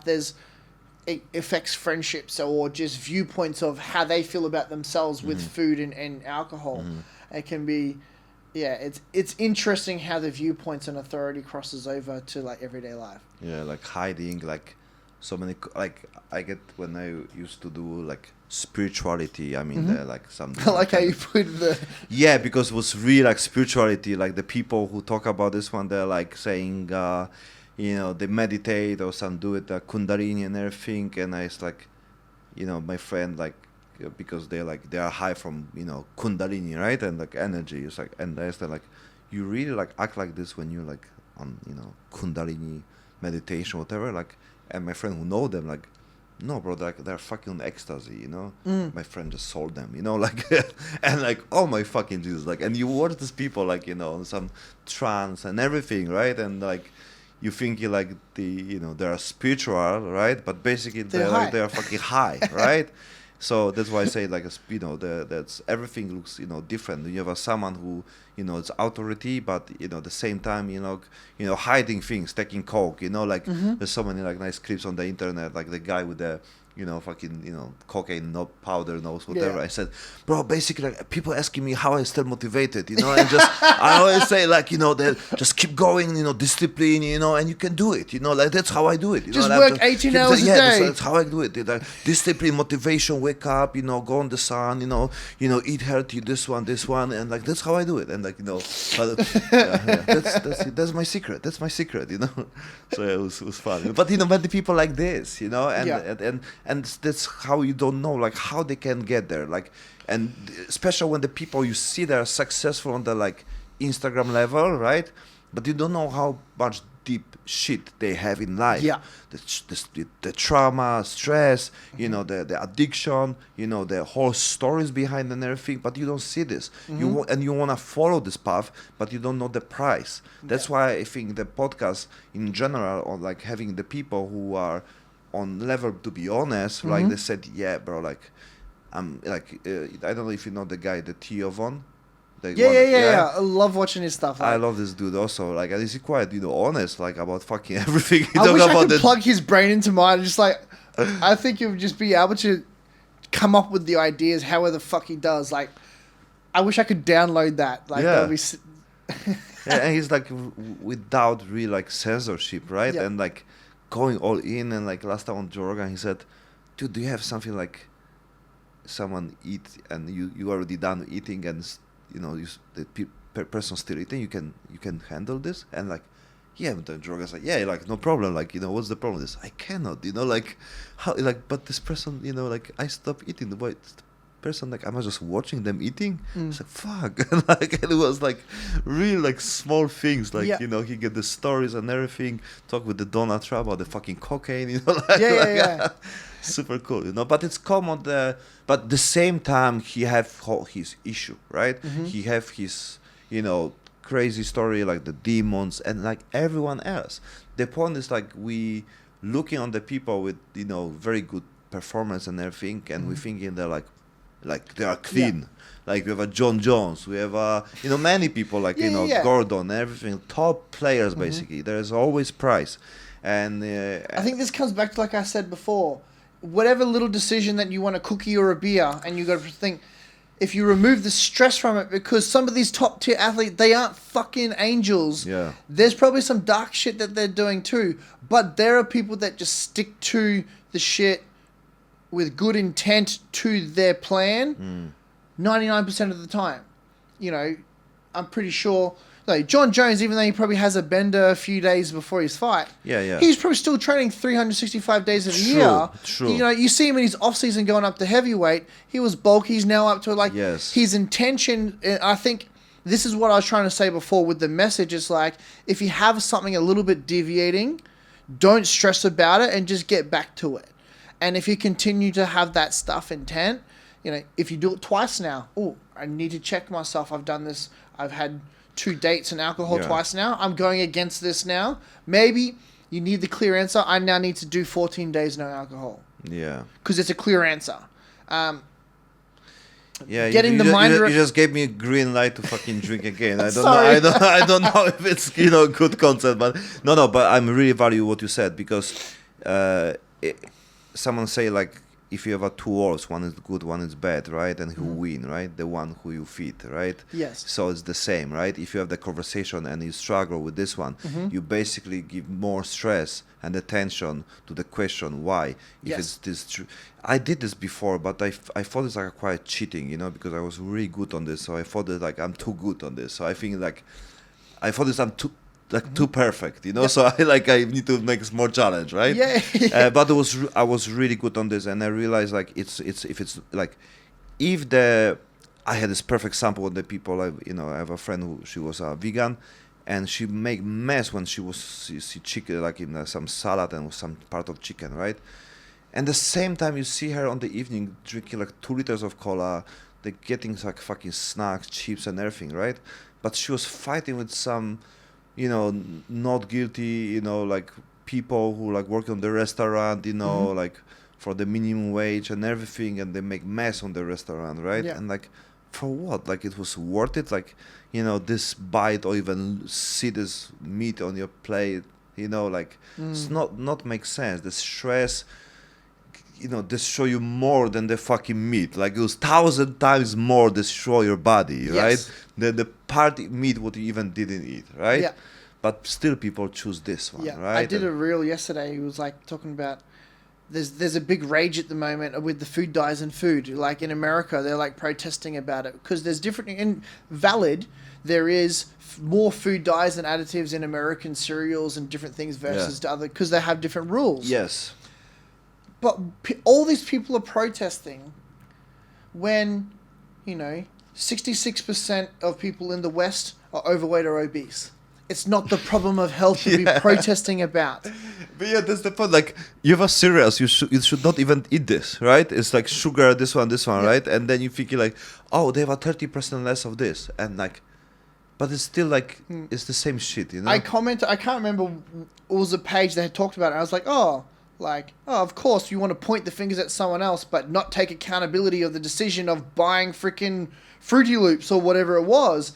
And then all the comments of people are, well, why do we have to make the decision? Or why do we have to read a nutritional label? I'm like, you don't read the nutritional label of everything? I know, if I buy something new, I have a quick look at it. Cool. I have an idea. Obviously, it's a lot harder in Thai, but like I had a look at this earlier, but I'm always having a quick look at stuff. Yeah. And the more you do it, the more efficient you get at it. And this is another reason why I'm such a big advocate of flexible dieting, tracking your food.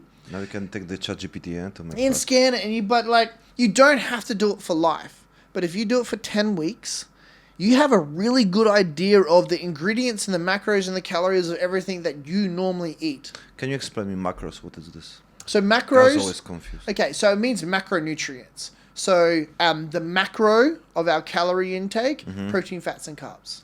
Okay, so that's what macros, or is the slang term for macronutrients. Then we have micronutrients, is your vitamins, minerals, all that kind of stuff. So when we have calories, which is the main part, that's energy, and we can go down to energy intake is calories or kilojoules, is like miles to kilometers. They're two different measurements of energy. This gets confusing to people too. We just all need to follow one fucking system, whether it's Americans or Australians or whatever. We need one fucking system and simplify it. But then from those calories, we have the macronutrients of how they filled those calories. Do you know the basis of like 1 gram of fat is 9 calories versus protein and carbs is 4? So that's how those calories can be made. And then we have the micronutrients don't have calories, but they all do different parts in our body, like vitamin C for immunity and all these other things. Micro, yes. So they're vitamin C, D, all these other things.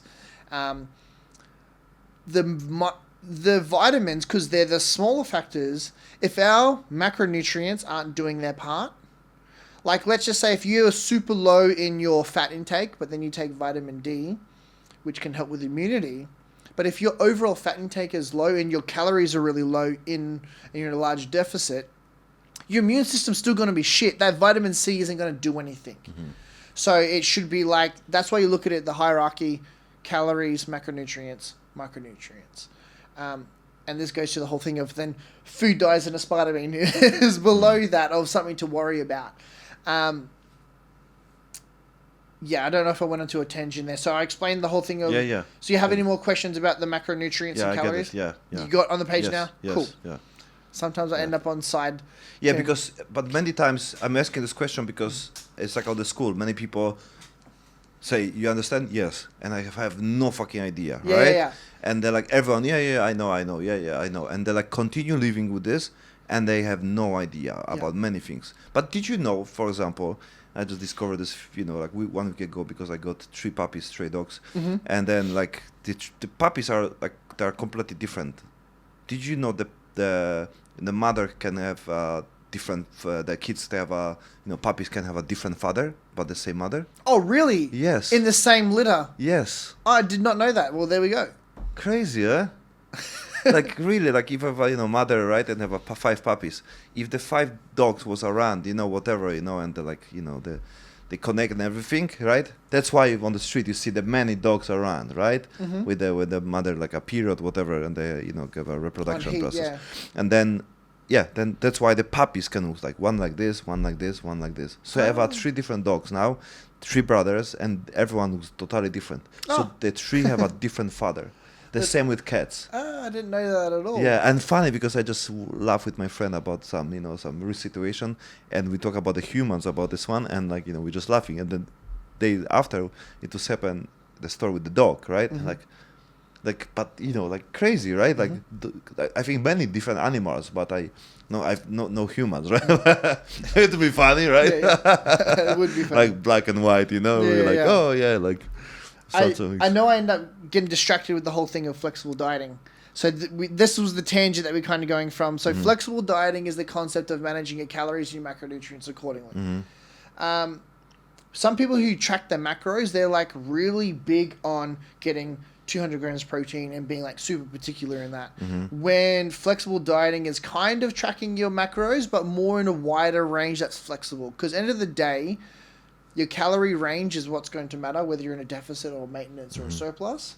So having that kind of part. And then my biggest thing within that, because studies have shown whether it's like keto, low fat or high carbs and that, as long as your calorie balance is, say, in a deficit or whatever amount it is, versus those that are in high fat, low carb, or versus the other way, the fat loss is pretty much the same, whether you're keto or high carb. If the deficit is the same, the fat loss is pretty much the same, and protein is matched. So if you are going high carb, low carb, and then you change in this context, your deficit is still going to have the same amount of fat loss. But if you happen to have a low carb, then you have a high carb day and your weight goes up, weight gain and fat gain isn't the same thing. But if you have the data of you going, cool, I'm going this and I'm going down, and I still eat the same amount of calories, but I have a weight spike, but I know I had an extra 100 grams of carbs that day, or I ate out and there was more sodium, you can now make an educated guess that my weight is just simply spiked because of the carbs and the sodium and whatnot. I'm now not going to be negative and upset about the decision that I made because I'm still aligned. My intent is good. And then I just get back to it the next day. And this is like what I was saying before. If we just don't get upset about and stress about it, just go back to the plan, the weight will come back down. If we're still in that calorie deficit, whether it was high carb or not, we'll get back to that kind of plan and it will change. And we will be moving in the right direction. And that's one of the reasons why I'm really big on flexible dieting. Because one, we know is the thermodynamics of following in that context. But if we make a decision outside of our normal routine, because it's socially, culturally, this is, a lot of people don't realize there's science when it comes to nutrition, but there is socially, there's culture, there's other aspects around nutrition. It isn't just calories. Like, it's more complicated when we start to work in that aspect. But if we had that fluctuation, we can go, oh, this is why it's happened, and it can affirm why we've had a spike and not stress about it and then move on. So then we can just make a better decision with intent and move forward. And that's that's what I was trying to encompass before we got sidetracked. Why I'm so big on learning how to flexible diet, tracking your macros at least for a period of time, because then you will start looking at your bowl differently, because then you've made that and weighed it a few times. You know that this is so many carbs and protein or whatever that you have for your breakfast. This fits my day. If you're starting to train more, you can start to, okay, I probably could have some more fruit because I need some more carbs because I'm going to double up, or I'm going to go do a hike today.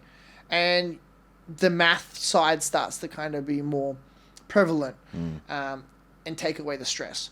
But starting tracking your calories and macros in that context is overwhelming at first, and a lot of people don't commit to it longer than a few days because like, this fucking habit, this is annoying. Yeah. But if you can at least do 2 weeks and see the stuff, it's like jumping in an ice bath. The first 2 minutes suck.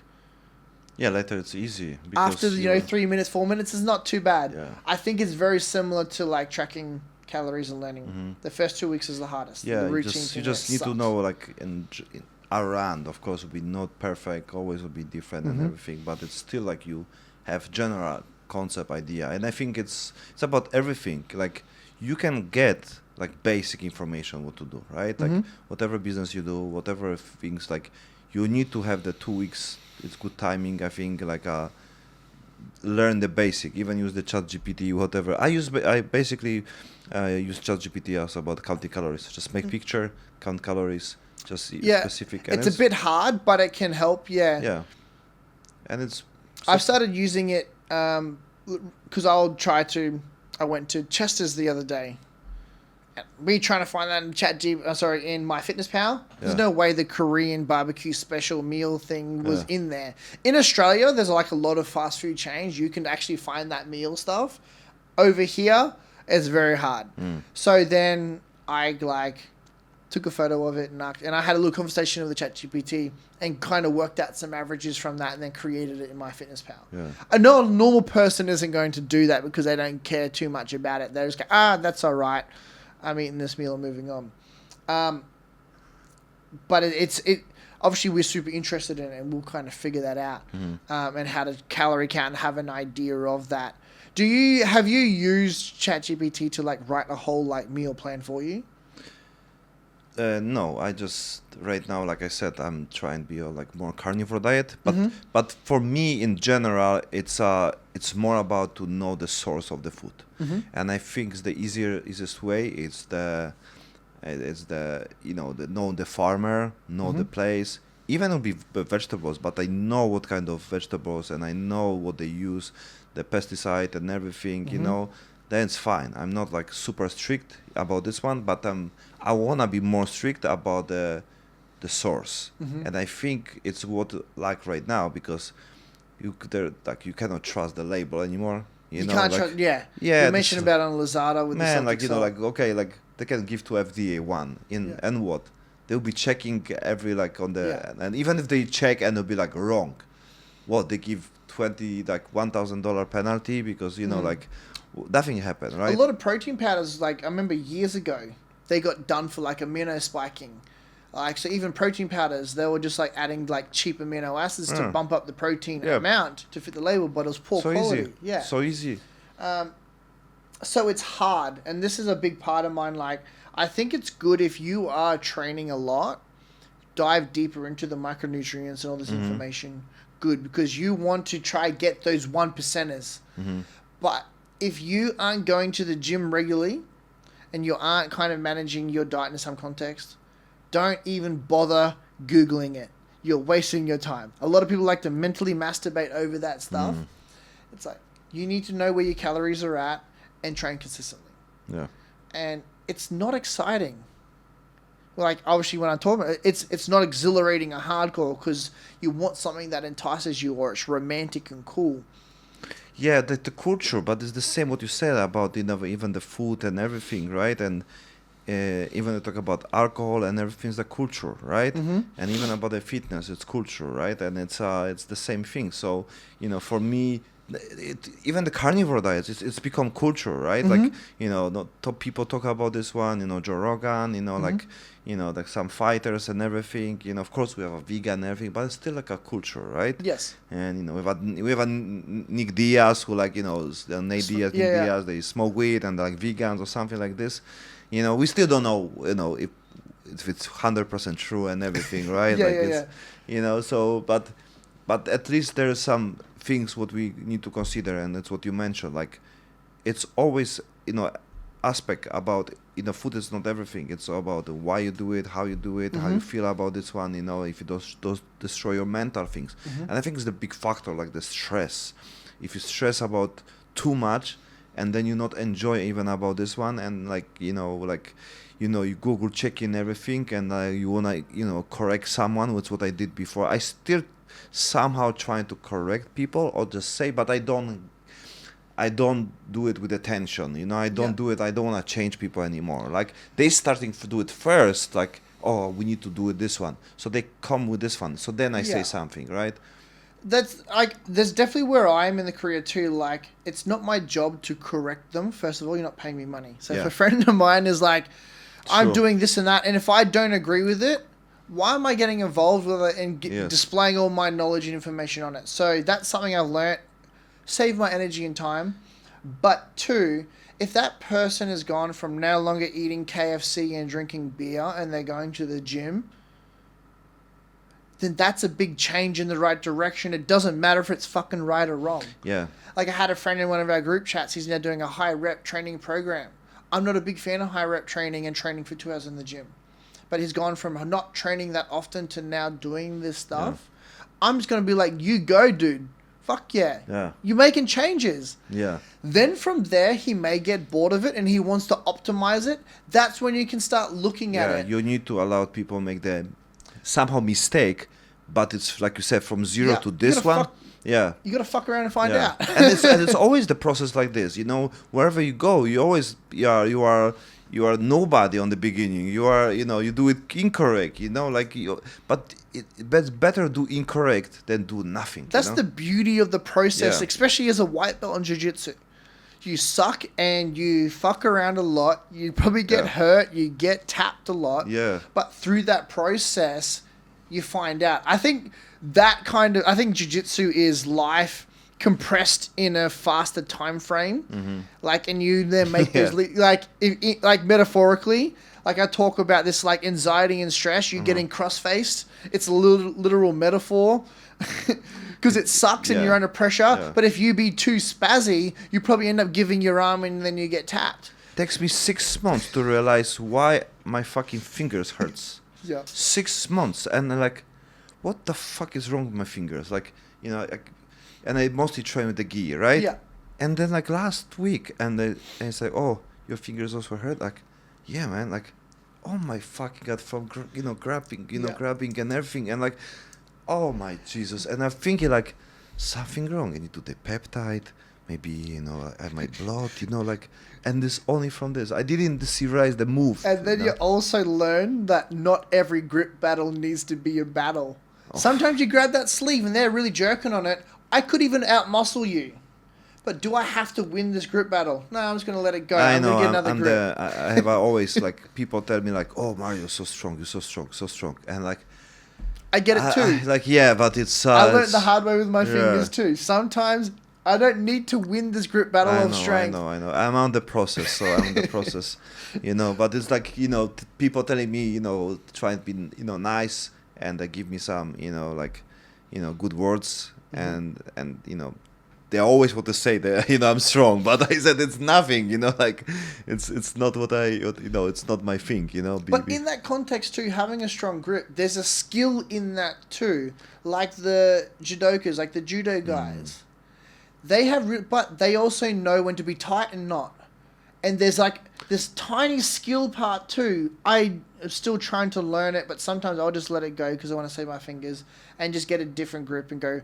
But that's like where I guess where I'm at my journey and at purple belt or whatever, where some of these judokas, they're like, they've got that down pat. And fair enough, you get, and I think judo too as well. First grip wins is kind of an idea, right? Mm-hmm. So that's why they master that kind of grip efficiency. Mm-hmm. I don't know if that's the wording or whatever.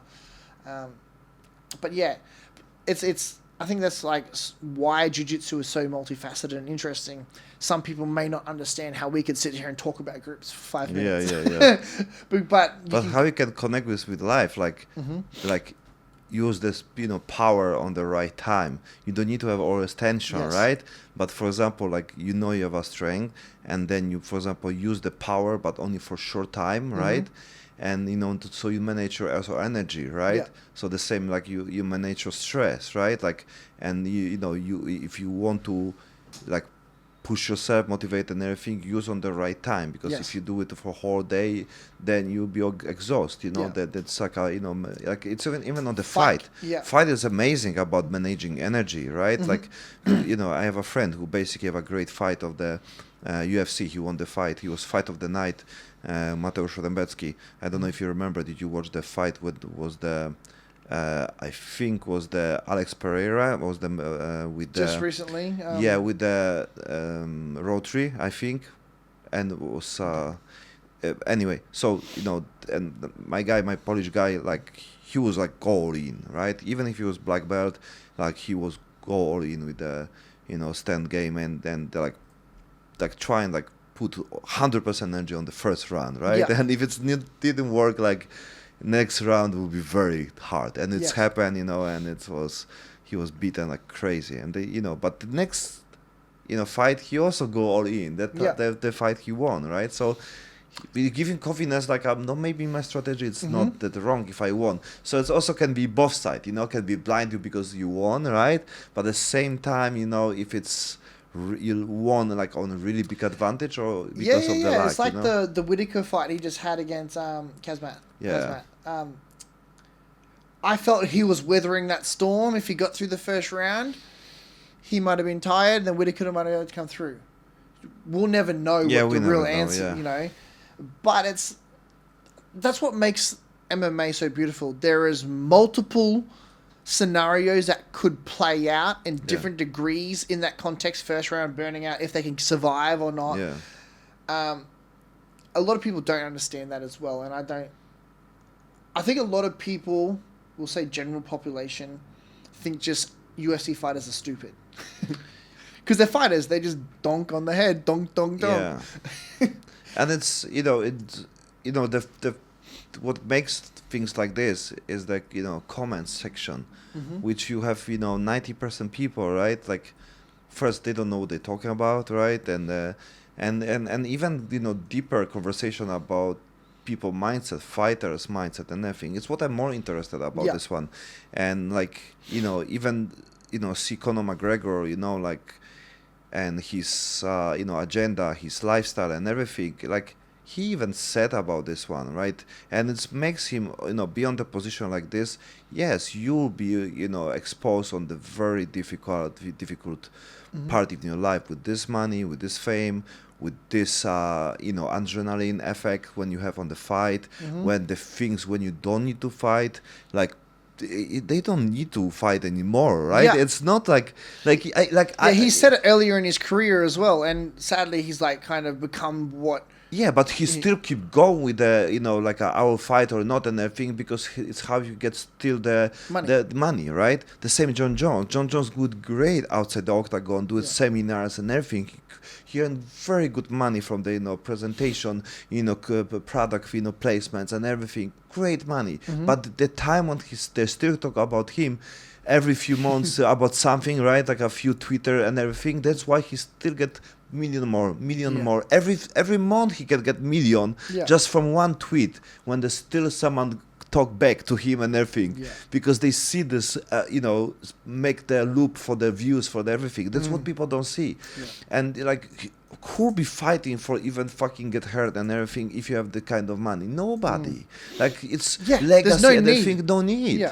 Like even if you fight and you win and everything, people will forget about this one. It doesn't matter. Like who be like who care, to be honest? Like who care about this guy, right? Like will remember even about Max Holloway. If Max Holloway choice about getting $100 million, right? When he's perfect, amazing guy, right? And then his family will be fine and everything, and he don't need to fight anymore. He'll get the money, or it might be the belt and everything. Don't get me wrong. He'll be still have his legacy and everything. But if with very good money, who set up his family forever, right? He'll choose this one. He choose family than the fucking belt. 100%. Created by someone who have some concept idea. He will create on federation with this money, like it's not value. That is just that's exactly like a reason why Mike Tyson put his thing on the line to fight. Paul. Who can judge him? Like you'll do different, but because of the 100,000 people comments if it's real or not. Seriously, I don't give a fuck about this comment. Like this is 100%. His life. It's his family. Like you have like how many people even know his story? Like his daughter died when she was like 3 years old, and he basically many his trauma and the things on the head because of this.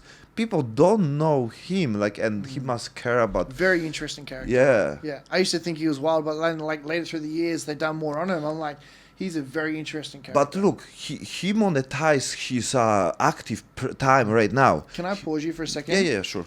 Otherwise, I've been holding on to this P for. Yeah, don't worry. Yeah, but that was it's a great conversation. Yeah, so we're gonna come back to that. Mike Tyson.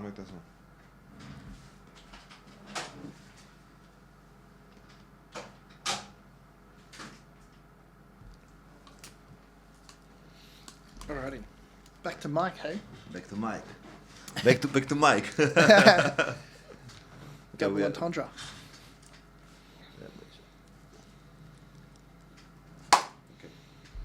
Back to the mic.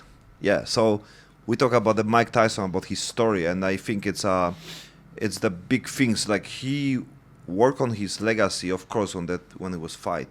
But look, last 5 years, even more, he was very active about podcast, being influencer, celebrity, and everything, and he was the face, and he prolonged his career for another great person being on the top of the game.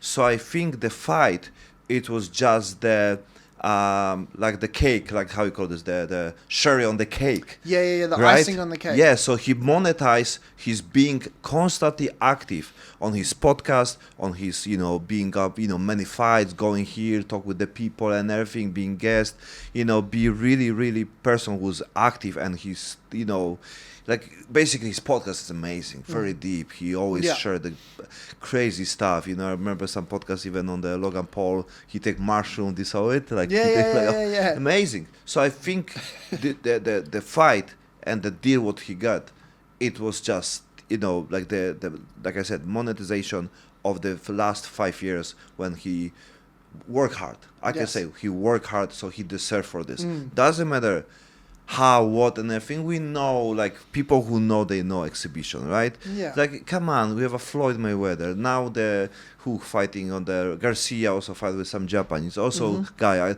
Now they talk more up on front of this exhibition and everything, right? Of course they don't want to say this because of the still, tickets sell. If they sell, we know the money, right?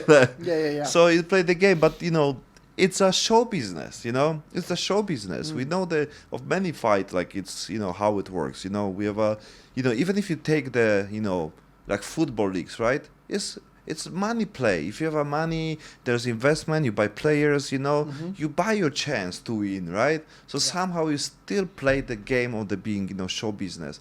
But on the general things, like, if you have the opportunity, every normal guy who basically do this for money and take care of the family, right? Everyone would do this for family, for living, to, that's the goal, right? Everyone has a price, right? Yeah, and if you want to fight, you still go to the gym, you make sparring, you still live this life. It's like, the goal is not just to fight one time in 6 months, and you think the 25 minutes on the octagon is the things what you're waiting for. No, they enjoy the process, they enjoy the gym, they enjoy going, rolling with the people, fighting, sparring on the team. So they live this life every day. So there's not like they're out, they're just waiting for money. No, they'll be still going to the gym. There's no any fighter who, like, just go to the octagon and he hate the fucking, like, all the campus and everything, right? So I think it's the a few years back I got to see Jordan Peterson live in Brisbane. Oh, nice. Yeah, and it was one of his most recent ones, because he had already done like the 2 books or so from there. Yeah. And pretty much summing up what he did in this talk, it was like, it's kind of the premise of, it's not the destination, it's like the journey. Yeah. But he was saying about people are too worried about making the right decision. It's having something to work towards, and those skills that you learn along the way are the right decision, because the skills that you learn on that will eventually give you the skills that you need for the right path for you. Yes. So, and that was a big thing to take, because I think in a day of a world of abundance, where there's opportunities everywhere, especially with social media, there's everything there, and then people are very anxious about making the wrong decision. Because you're talking about the decisions, like just going and doing something, going to the gym, sparring, whatever. You're going to learn the right skills or meet the right people. Like, we could even say in the context here, then I end up going to the POM gym on the Saturday. I was unsure about going to a different open mat. But sometimes by doing it, and you have the opportunities arise that might be right, and then learning the skills, and, like, now I'm on the podcast. Like, sometimes because of this decision. Yeah, decisions. Yeah. That's kind of aligned with jiu-jitsu and stuff. And even though that's becoming a side thing now, and I'm moving, just having something to pursue and not being worried about it being the wrong decision. Yeah. Yeah. You miss 100% of the shots you don't take. Yeah. Just do it, like. Yeah. Hence why Nike's a huge brand. Just yeah, do it. just do it. Just do it. But a big factor. That's why, like, if I'm stuck, I told you before, like, if I stuck, I just do something. I do something what is maybe not logical, maybe not exactly to my, connect with my goal and everything, but I need to do something what makes me still moving, like somewhere, some open things, idea, concept. I love talking about ideas. I keep my business partner who still work with me on this project and many other projects, because this person allowed me to be creative and keep moving. If I don't have this person, I'm stuck. So, like, I decide to take him, even if I don't know exactly what my project will be, because it's allowed me to be on the process. So I think, like, there's like, it's not maybe popular, but it's a concept of the I always forgot the things, but prevention. So basically, like, who you are, what will stop you, and you know your addiction, and you know problem, and you're trying to prevent, yourself from doing something. So if you are alone, you do stupid shit. You need to have someone to support you, right? Yeah. And you know already, but if you don't know, if you think like, oh, now will be different. No. Like, you fucking didn't learn, right? Yeah.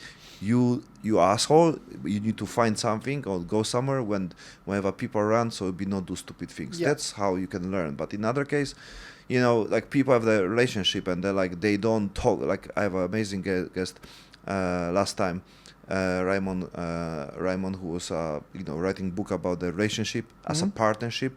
And we used to don't want to talk with our new relationship about our past relationship, right? Because jealous and everything. Oh, you talk about your ex and everything. But it's very important, because the past relationship, past partnership teach us something, right? Yeah. So we know what we like, what was the problem, and how we can fix this, and how we can have the new relationships better. Yeah. But somehow people don't want to talk about this one. Yeah. So they expect, like, the new one will be different, because the person is different. But then that one will fail, because, like, all relationships fail because of unmet expectations.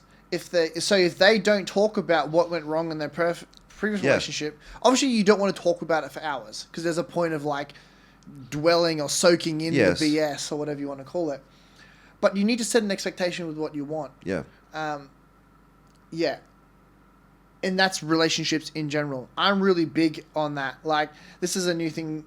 If I go on a date and then they're late, like, I just leave. Because if that person's running late all the time, that's going to conflict with me, because being punctual is a big thing. The irony of today when I missed the bus. But, like, it's a thing of, like, constantly, if they're personally always running late. The other thing is, if they're running late and don't message me, I'm going to be there. I don't know what time I'm expected to be there. I just leave, because I know I'm going to fight with that person I stayed yesterday. Let's see if it was worth it. No, it was worth it, I think. Okay. It's the... I also base on no feelings. I don't believe, like, the feelings are like some gift or that exists from the universe and I'm lucky to get to something like this. I believe, like, we create the feelings, and if we don't feel like we want, we need to, make this happen, right?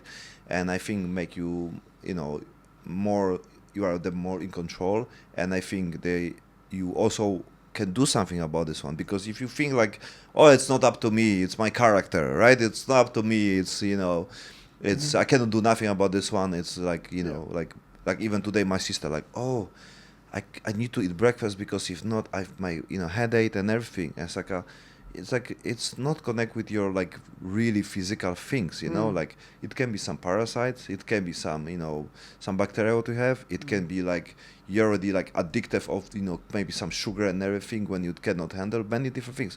But definitely nothing physically happened to you when you don't eat food for 5 hours, right? It's not that acute. Yeah, like, if anything, it's water. Yeah, and it's such a common thing with women. I have a headache. Water is super important. Like, I realize they'll drink one of these in a whole day. Yeah. I don't know how women can do that. Like, I just think people. I asked my father, like, wait a minute, he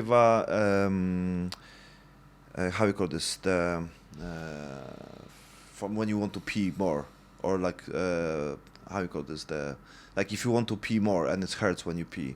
I can't think of it. It's no kidney. It's different. There's a not kidney, from other part. I can't remember. Are you talking about not kidney stone? Oh fuck! I forgot the word. But I know. I can't believe. I should know this. Yeah, you should know this. Should. Yeah.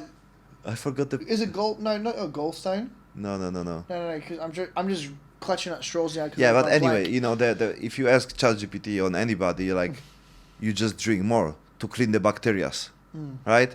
So basically, it's the main things, like just drink more. And ask my father, how many basically water you drink? Is it 1 liter?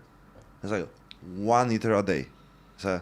It's not too bad, but a lot of people that say that probably still aren't even drinking 1 liter. Yeah, I don't believe it also, you know, like, because I say, oh, but, you know, but also drink, you know, coffee, the tea, as tea is no water, coffee is no water, you know, like, you don't count. It is still to an element. Yeah, but it's not as dehydrating as people think. Yeah, but if you have the, you know, there's things, what I said, like bacteria, and you want to clean yourself, you don't drink coffee, right? Like, you know, like at least... yeah, because you need the water to help dilute... Yeah, all the bacteria and shit. Yeah. Because that's the whole reason why you pee really bright color, because it's not diluted. It's getting a lot of... Yeah, there's also like a quiet shit. test. Yeah, it's also a quiet test. Yeah, but you don't have the specific like criteria about health, like, because in general, like, you are quite like balancing between the mental, physical, right? It's like I try to. It's like quite holistic way, right? Because, you know, I used to be a very logical person, you know, like everything, you know, science, fact, and everything. I mean, I'm still like this. You have to know the information you need to be more intuitive. Yeah. This is the whole thing, like nutritive eating. Some people can eat how they feel because they've learnt. They've done their calories. They've learnt it. Now they can eat what they want, just decision on how they feel. But there's a lot of people out there, if they just try to eat what they feel like, and it's a big problem, they have donuts and ice cream because that's what they feel like. Yeah. They haven't gone through that process and kind of learned and then kind of interlinked those feelings of hunger signals and stuff in between. But having that balance, it is difficult. And I think when you remove having the perfect balance and don't stress about it, it just needs to be in the right ballpark.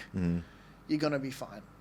So if you can give like 3 advice about, you know, I don't say getting into shape, because I also believe it's not more fighting with the shape, it's more fighting with the health in general, you know, because it's I think it's direct connect how you feel mentally, you know, connect with the, you know, depression, you know, like I see many people who are, because of their lifestyle or even of the food, drinks and everything, I think it's affect their mind, right?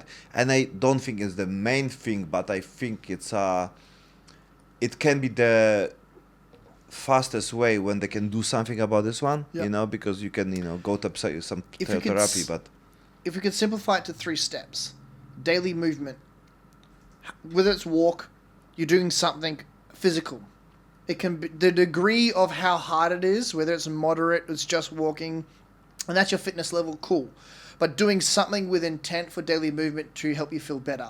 Then adding on to that, then is plants and protein when you eat. You want to try to have fruit and veg with your source of protein, whether you're vegan or not, whatever it is, you're getting some kind of protein, because protein not only helps muscle tissue, it's our skin, it's our nails, our hair. It lets us be youthful. When we have daily movement, we will walk, then we feel better. We're more willing to make a better choice for food because we've already done something physically and we want to back that, so that can go from there. So and the last one would be is to do something for other people, because then you feel better for yourself spiritually as well. And I think that if that's the 3 things to help your life and mental health and physical well-being and spiritually, I think that's the 3 things. And if you can do something for that every day, you're going to be well on your way. It's something that I've actually just kind of clicked those 3 things in the last few days. It's the last thing about do things for others. Yes. It's a big factor. Give back. Yeah. Yeah. What kind of things can be? Well, you because many people say, what I can give, I don't have nothing, right? Like many people just use the excuse. The most valuable thing you have is time. So whether it is you give watch, right? It can go to the part where you volunteer. Say if you're already doing jiu-jitsu come early and help at the kids' class. Mm. You know, it could be that. You know, you could go to the part of go to an old person's home, maybe go just talk to some people.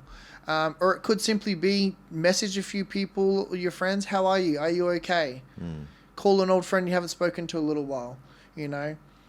You know, if it is, tip a little bit at your local food store or something like that. Mm-hmm. Something small, and then just having gratitude that you have the capability to give back. Mm. You know, it doesn't always have to be money. It doesn't always have to be time. It could be advice. But if you can just think of ways how to do that, you're going to feel a lot better spiritually, for sure. Mm. I also see this, I tell this many times, because there's, you know, Maslow pyramid, right? Maslow pyramid.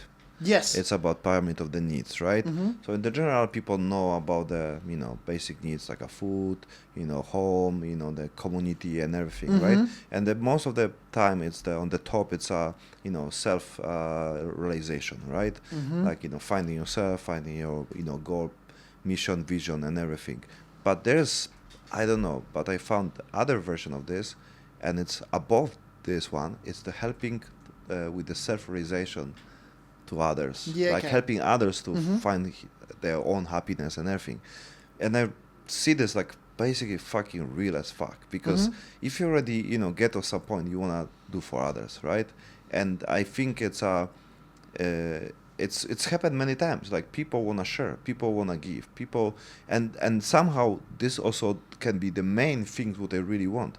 Because if you start, you know, even being good, selfish on just for your own, later you realize it's not everything. You know, like that's why there's many people like at the top start making charity, you know, foundation and everything, right? Because they realize, okay, like I don't wanna be alone on this game. You know, I wanna have the people who like appreciate, you know, what I Yeah. do, you know.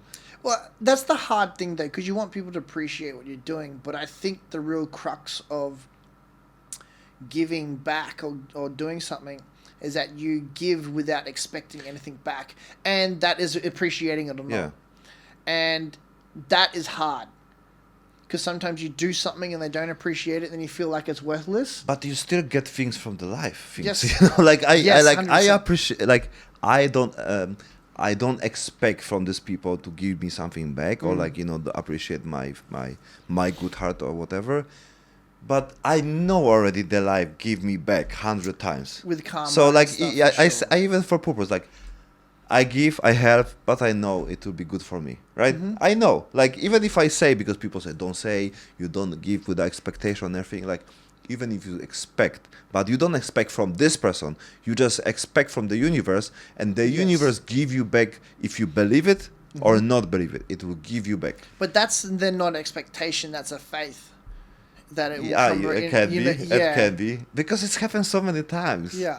So like it's already knowledge for me. Like it's proof. Like it's a mathematic for me. If I have this one and I do this one and I will be working hard, it's this happen. Like there's no way. Like if you're working hard, if you commit, if you do it for, you know, such a like, you know, time and everything, and you have a patience and you keep going, there's no way good things not come. Right? Like it's obvious, right? Yeah.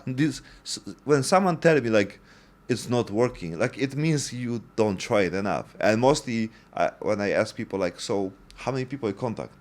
Like Yeah. 100, 200?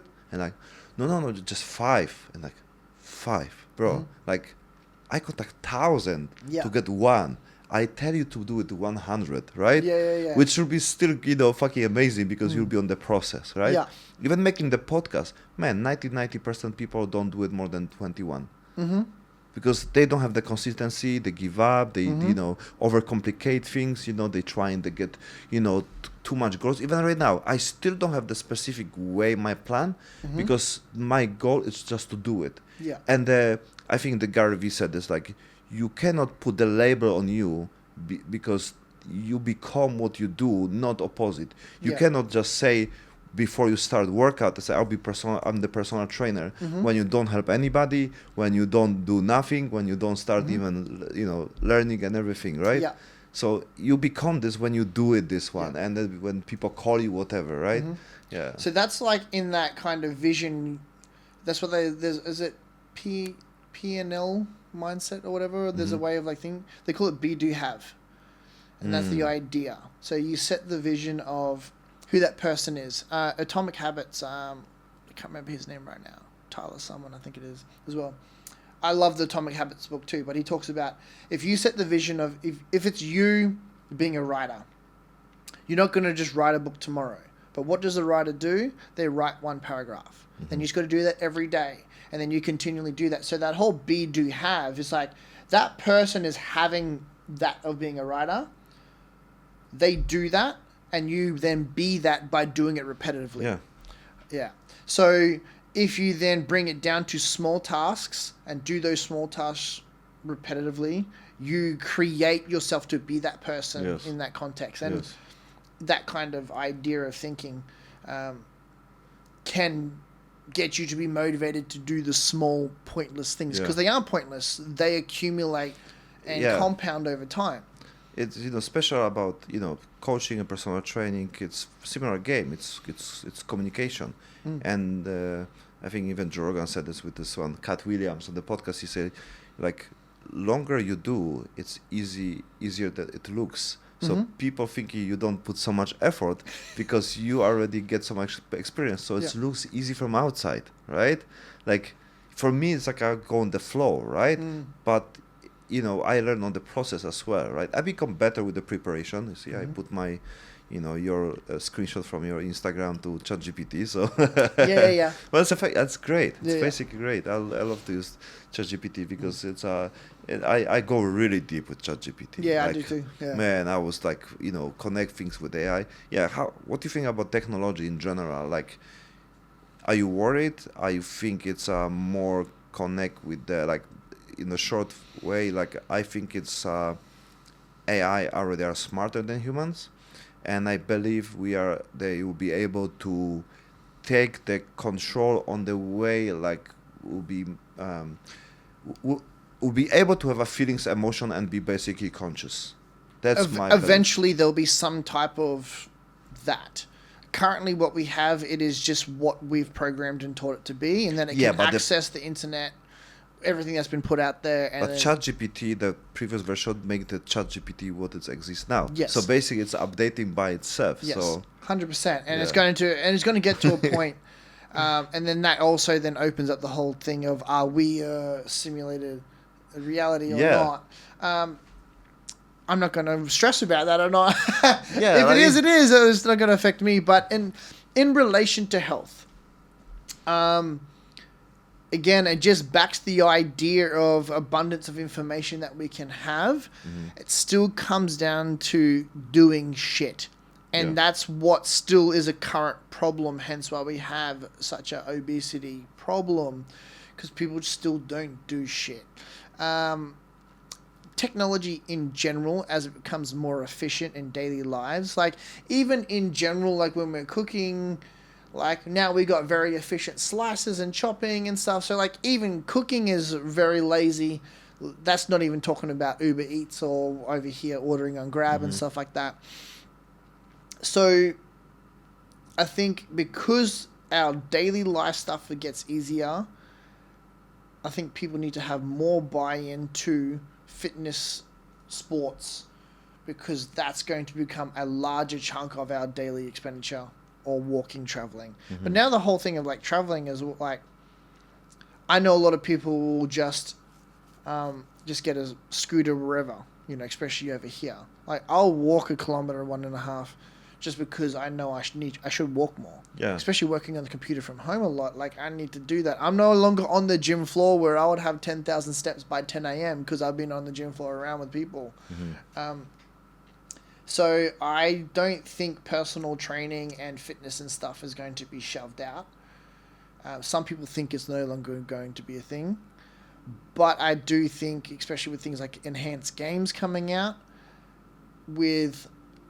You know what I mean with the enhanced games coming out?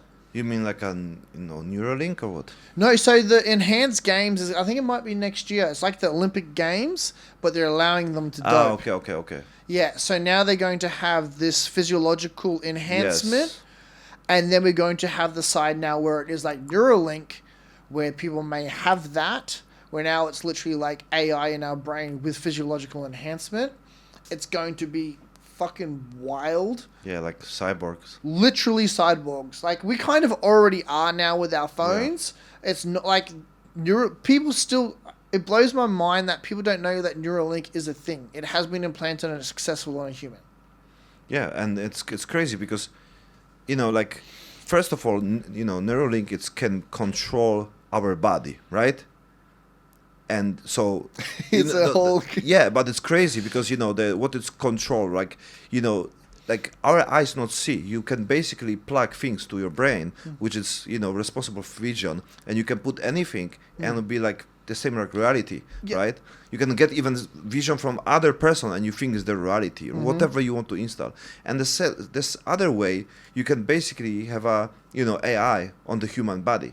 Like actually the thing looks like human body, right? Like we even talked about like the glasses. Yeah. You could have it in there whether it's subtitling what we're having in life or picking up other things in our peripheral vision that we're not really focusing on.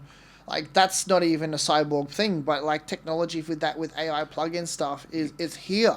And I don't think people realize, and it's just only going to multiply and advance at such a rapid rate. Yeah, but it's still, we live in on the time when we cannot handle fucking our diet. You know what I mean? Like, it's we cannot go out to the walk 10 minutes to handle our fucking like being human, whatever, right? Yeah. So I think it's the problem. I think there's no problem. I think it's that the time when we live, and always will be some issues, some wars, and this one, whatever. It must be interesting, Like I believe, like if will be nothing happen under this generation, it'll be fucking bored as fuck, right? So we need to have a challenge. We need to have a distraction. It's also show you like.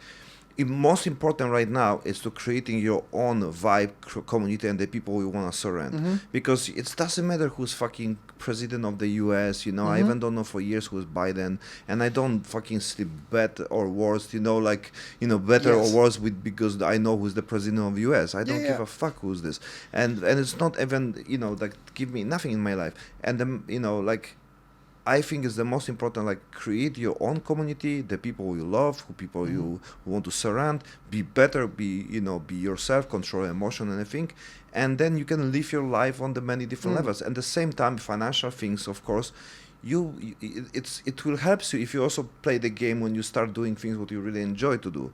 You use you use all the tools possible, AI and everything, just to boost your things, not like, oh fuck, I hate crypto, but it's the good way to earn money, so I this one and what you do with money I still don't know, but I will figure out later. And yeah, but if you find things right now and you use your skills to the same, like you learn crypto, you use the things what you boost your fucking passion, right? And then you can earn money from your passion you really love to do and everything, and you connect with the people and everything. Like, why you don't use AI and everything to to boost your level, at least of the get you money. traction and start to get get some traction moving in the right direction. I use it for a lot of stuff just to get an idea whether I should dive deeper or go, actually, I don't care about this.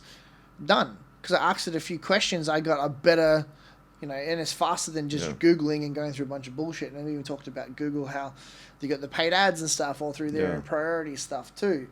So in the aspect of AI with health, and I think health in general, I think it just depends on the culture that we have, not necessarily AI. Is because AI will just enhance what we're interested in and what we want it to do, and there'll be research to back where we want to go. I think the problem with the culture is this body positivity movement that has come up in the last few years about being overweight is still healthy and fine. It's like, you can still be somewhat healthy, but having extra weight on your body and what you should naturally be is stress. So, because a lot of people, like my little scales, whatever, is saying that I'm overweight in the BMI scale. Like, oh, it's bullshit. I technically am overweight for my natural structure. I have extra muscle mass. So my genetic natural heart has to work harder to supply the body that I have. This is a problem with these pro bodybuilders who try to stay big, and then you hear about, sadly, there's a lot of other drugs and stuff in there, but they're getting bigger faster. A big health component is being heavier, because if there's more tissue, whether it is fat or muscle. We can debate between that, but if there's a larger human with a small heart, it has to work harder on a daily basis, beat by beat. That heart is going to be stressed sooner and have complications. So yes, if you want to be overweight, muscle wise or not, you then hopefully, you take that on. I know that I take that on, but I also do cardiovascular stuff to strengthen my heart to be good in that context. But yeah, I end up on a side tangent with the whole BMI stuff, because of people just go, they try to brush it off. BMI is useless as shit. It's a medical thing that was used, a measurement, and it's been studied that it has some kind of metric. But if one thing is slightly bad, but you have a whole other good things, at whole is good, right? Is something the sound or whatever? No. It's okay. Yeah. So that's something there. That I want to go on, but I think there's this culture of body positivity has gone too far. I also do like to believe there's a swing. I think in life, in our world, there's always like a pendulum swing in different aspects. And when something starts to drift too far, whether it's left or right, whatever political side, when it starts to get too far, there's always a swing back. In the direction we like or not, there's just always that. And I like to feel this positivity movement, the body positivity movement, is going to start changing back to, more normal ranges. I agree, maybe in the past they were too unrealistic. I remember my era when I first got into bodybuilding, reading Men's Health magazines, and they were all juiced and jacked, trying to claim natty. At least now, like maybe in this round, coming back around in the Men's Health and that, okay, we know that they're not natty, and you can make the decision whether you are, because they make a content with this on YouTube, and they're like, yeah, and they're selling now the testosterone and everything. backing it or whatever. I think authenticity is just a big push in general now, especially like podcasts are a big thing now. Especially with AI now, you can make anything really easy. Yeah. But something that's authentic of humans, I think, is still going to be the part. Yeah. So, that's why I make other project called Reality Keepers, when we'll be checking what is real, what it's not. Okay. And like the podcast, it's a form of expression. So for me, it's the way when people can speak the guts and they say what they wanna say. And I think we have this all the time. It's every meeting with the people is like this. It's the podcast, right? If you put, many times just microphone to the people and everything, people have sharing really value ideas between each other, right? And I think it's if you can, I even don't monetize this yet, but the point is like, it's people feel better when they talk with other people, 100%. and the whole technology, when even you talk with AI, it's not about you spending less, like. If Netflix don't keep people on the TV and everything, because the people watch Netflix, maybe they watch other things, they watch more movies and everything, right? Yes, of course, there'll be more technology to keep you there, to less communication and everything. But I think it's a big factor right now when we need people, right? And even people who are support with your journey, right? How many people average person have when you start let's say you become obese and everything, and someone tell you like, bro, like you should do something about this one, right? You have a group of sexy friends and everything, and they're like one it's heavier, and they don't care, they don't say anything, they're like like absolutely approve at being and everything, because they don't want to hurt this person, and it's kind of sucks, because people don't want to say what they really think, right? It's hard because like in that context too, it's like, whatever you're doing with your life isn't my responsibility to correct as well.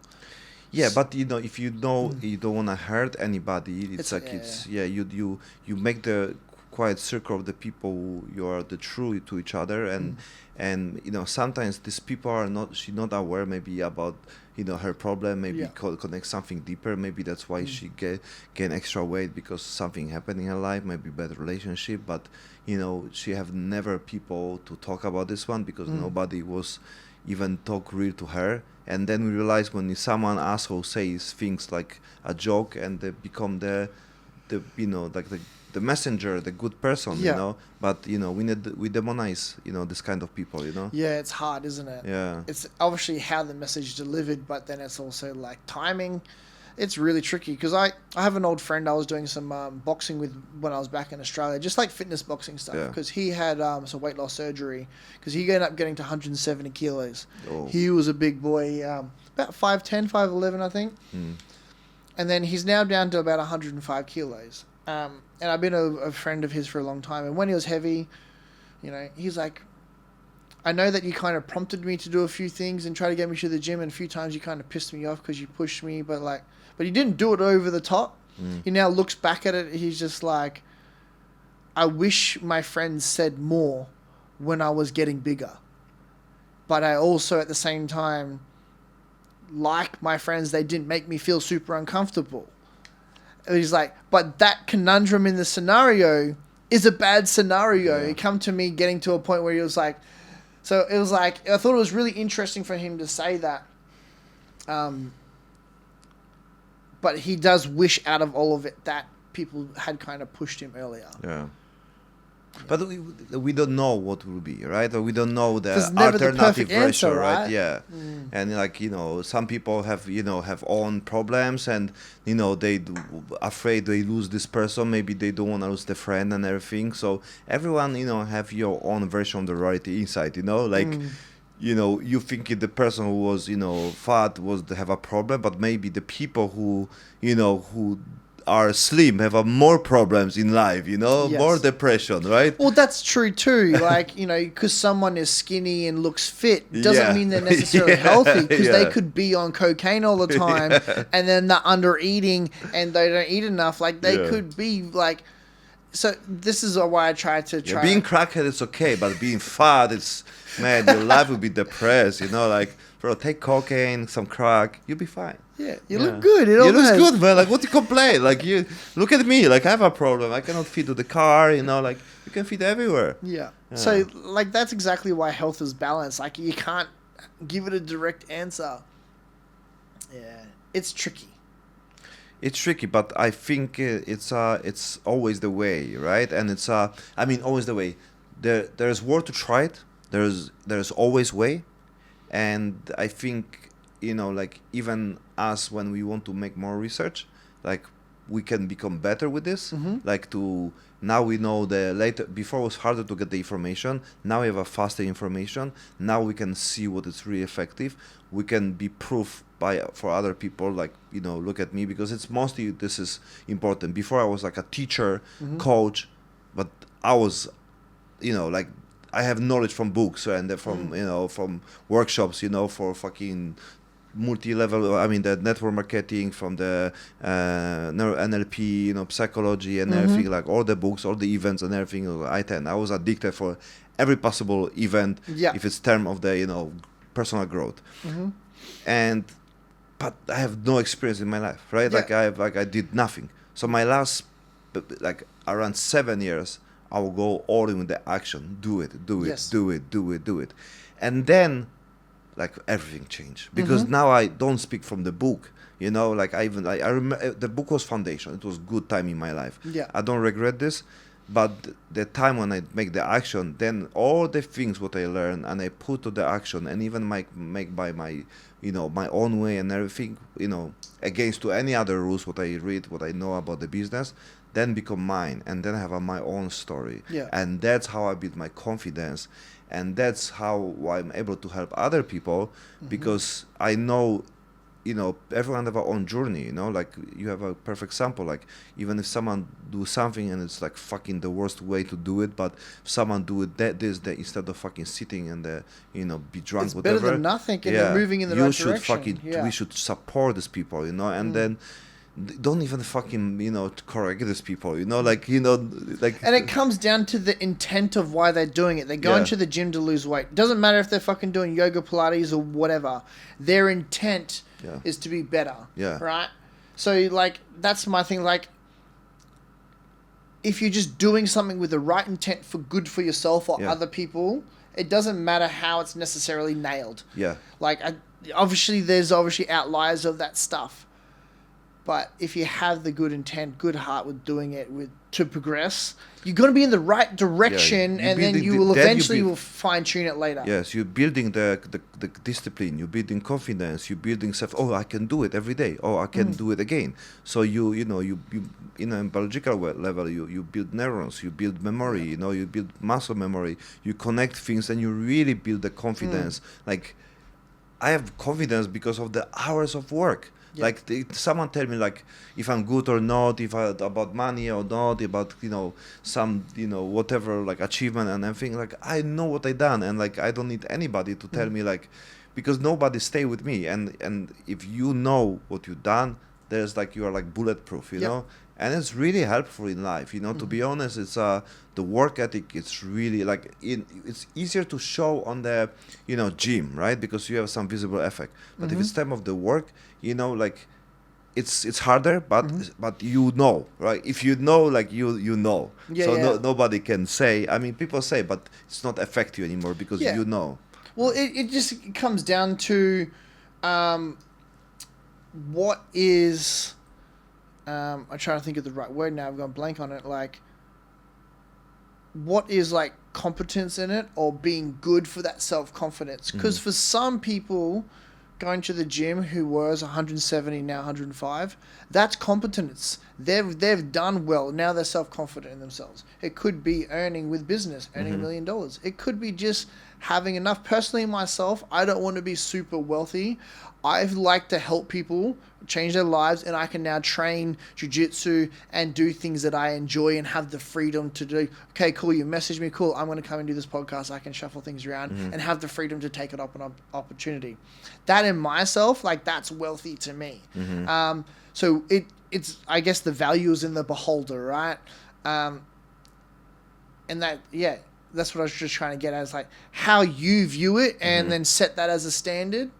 That only matters to you, and that's what your self-confidence comes from. Yeah. But, if you surround with the people who have a similar mindset, then you realize it's like a boost you more, right? Yes, it does. And then, talking to me and everything, like when I totally understand your way, and I'm on the similar path, like, then like, oh, okay, there's more people who get, what I'm doing, and it's like I show you like extra value to the work, because you see it's like, okay, like there's more people who understand the point, who understand, for me, like, invite people who have similar foundation.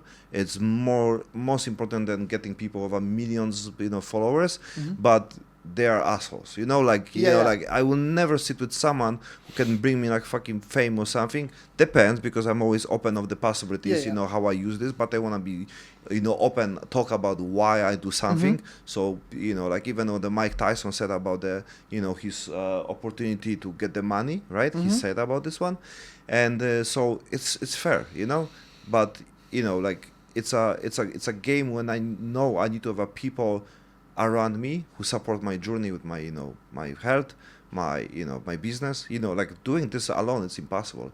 I love talking with my team. I spend every day talking to them about different things, but we are going the same direction, right? And it's constantly like ideas and everything, like and this makes me alive, right? Like the moments when I meet them, and they we meet each other like every 2-3 months. So it's like that's what I'm living for. This moment with you is like that's what I want to continue be better. That's what I want in my life, and that's how we figure out somehow from the doing, exactly what you said, from the doing, what else, but not now, right? And out of it, you learn something, or you help someone. Yeah. And in this, like that, and this is one of I struggled with creating content for a long period of time, and I hated it, and I really became like a burden. There's the other side of like worrying if it's good enough, or if I should be like good putting out this information or not, whether it's worthwhile. But end of the day, if I can create something that helps one person to change their life and improve their health and fitness, that time and effort was worthwhile. And once I had a mentor teach me that, my view on creating content changed. And then, if I get 1 million views or not, get 1,000 views, doesn't matter. If one person, it makes a difference, and it's that catalyst of their changing their life, because that person can be a catalyst. They'd be better than their boyfriend, girlfriend starts being healthier. Yes. Like literally the power of the ripple effect can be right. Obviously there's timing and everything, but you just got to keep doing this shit. and eventually those ripples are going to go in the right direction if you have the good intent. Yeah, and I watch your videos, basically your clips and everything, and I cannot do things like this. I cannot talk to the camera, Yeah. and like, it's not me, right? But I found my way through the podcast. Yes. When I can talk and listen and like have the conversation and everything, and it's me, right? So I also believe, big believer, like, if it's not something what you really like to do, but there's still a way how you can make this happen on the different way, because there's so many different ways to express yourself, right? So people say, oh, I don't like fighting. It's like, did you hear about BJJ? Like you, I don't like being punched in the face either, but I like the part of chess where you got to learn of grips and positional stuff, but also still being active.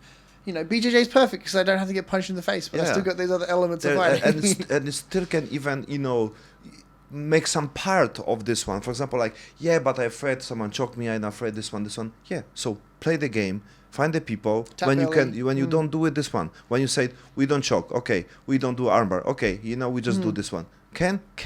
There's ways to do it, But it's the trust which is hard to find the right group. Of course, but it's possible, right? Because if your mission in life be active and have fun and everything, and you say I love BJJ, but I cannot be choked for whatever reason, trauma and everything, and I don't want to be armbar because it can be risk, whatever.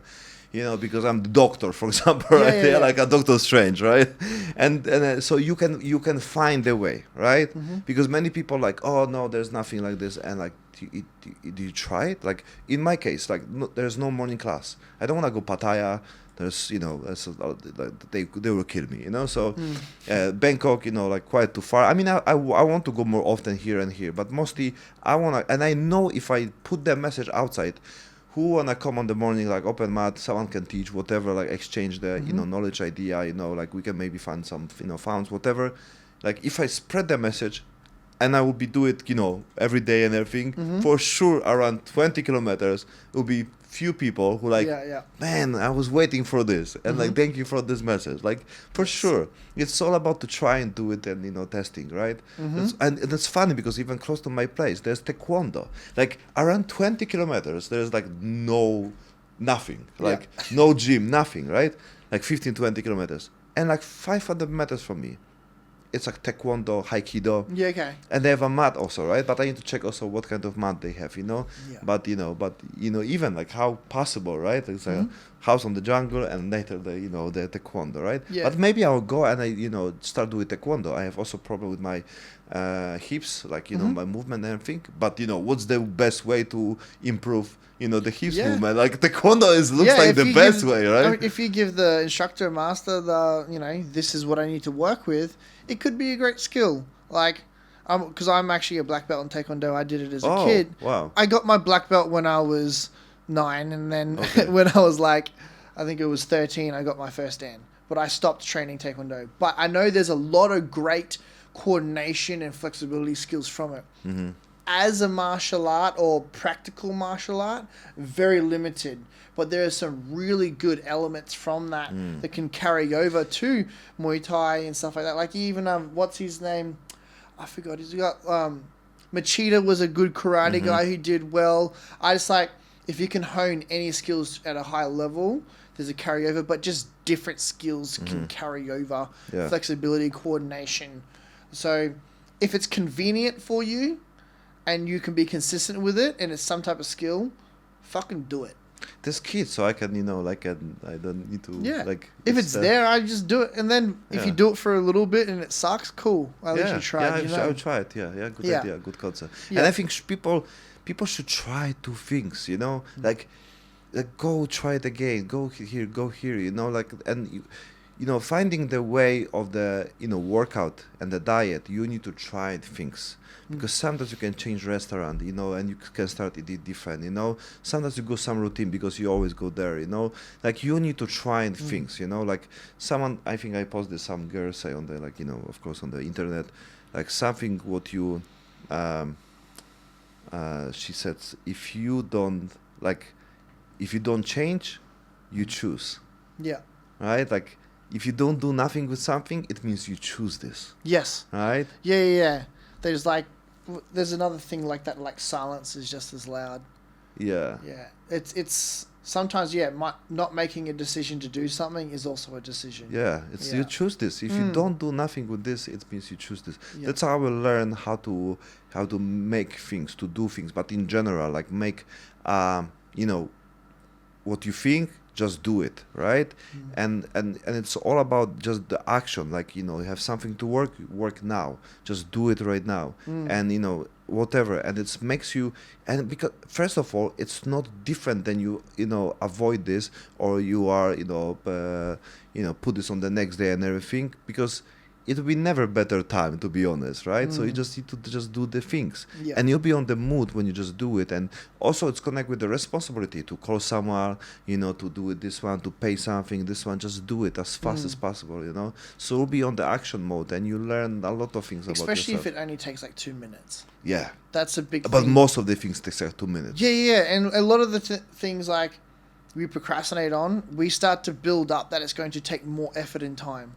Yeah. I still do it too now, and I got to like pull myself in. It's like, because like I love efficiency. I like there's like that's another reason why I like to use AI stuff and question it. I like to try and make shit more efficient, but I will then sometimes procrastinate because it's not efficient yet. Yeah. Now I'm like, okay, it doesn't matter if it's efficient yet. You just need to fucking get it done. Yeah. You know, go shopping. You know, a common thing like with a lot of my clients, they'll procrastinate on going grocery shopping. Yeah. And then they don't do it, and then they don't have the groceries to cook the meals that they really want to have. Yeah. That's a common downfall. And then because that happen, they freaking get Macca's on the way home. Yeah. It's because, but I only had to do that. It's like, well, we can look at it two parts. Maybe you get Subway instead of Macca's, or we can try to reverse engineer why you didn't have food while you're in that situation. Like, yeah. How's your Instagram? You only focus on Instagram right now? Instagram's my main thing. I do Yeah. a little bit on TikTok. I don't care much about TikTok because I've never landed a client on it. Yeah. I mean, the people are everywhere. It's all about where you focus, right? Yes. So it's always important. So I just yeah. kind of recycle what I'm doing and putting it out there. If it's an extra fishing line that maybe gets a client, You are cool. very real on your clips. Thank you. Very Yeah, real, authenticity is one of my core values. Yeah. Next to I can't believe I haven't talked about my core values in a long time now. Is connection, and then contribution. They're my three ones. So I've hired earlier this year, the first time I've actually hired like a media manager. She's from the Philippines, Chris May. A little shout out to Chris May. She started her own business. She reached out to me that she was leaving a company that had been doing work. She just had I had liked a video that she had edited, and she pretty much, I'm going solo. You know, just putting it out there. And I was like, and she's cold calling, just kind of, she's got some balls to just kind of ask like that. Cool, I'll have a chat to her. And anyway, one of my biggest things I said to her, I don't want to follow fitness fucking trends because people are doing this stuff. If I don't get all the follows, it doesn't matter. I want to be authentic to my ideas. Cool, there are some trending topics that I'm kind of half interested in talking. I will a little bit, but I'm not going to just follow it in that certain sense. And yes, I understand by not doing that, I'm not going to get all the views and all that stuff. Yeah, but there's always way how, for example, you can talk about things what is trendy and telling like the same things that you say to me, right? So we have these people, like I don't follow these people that trendy, right? And they're like because of this.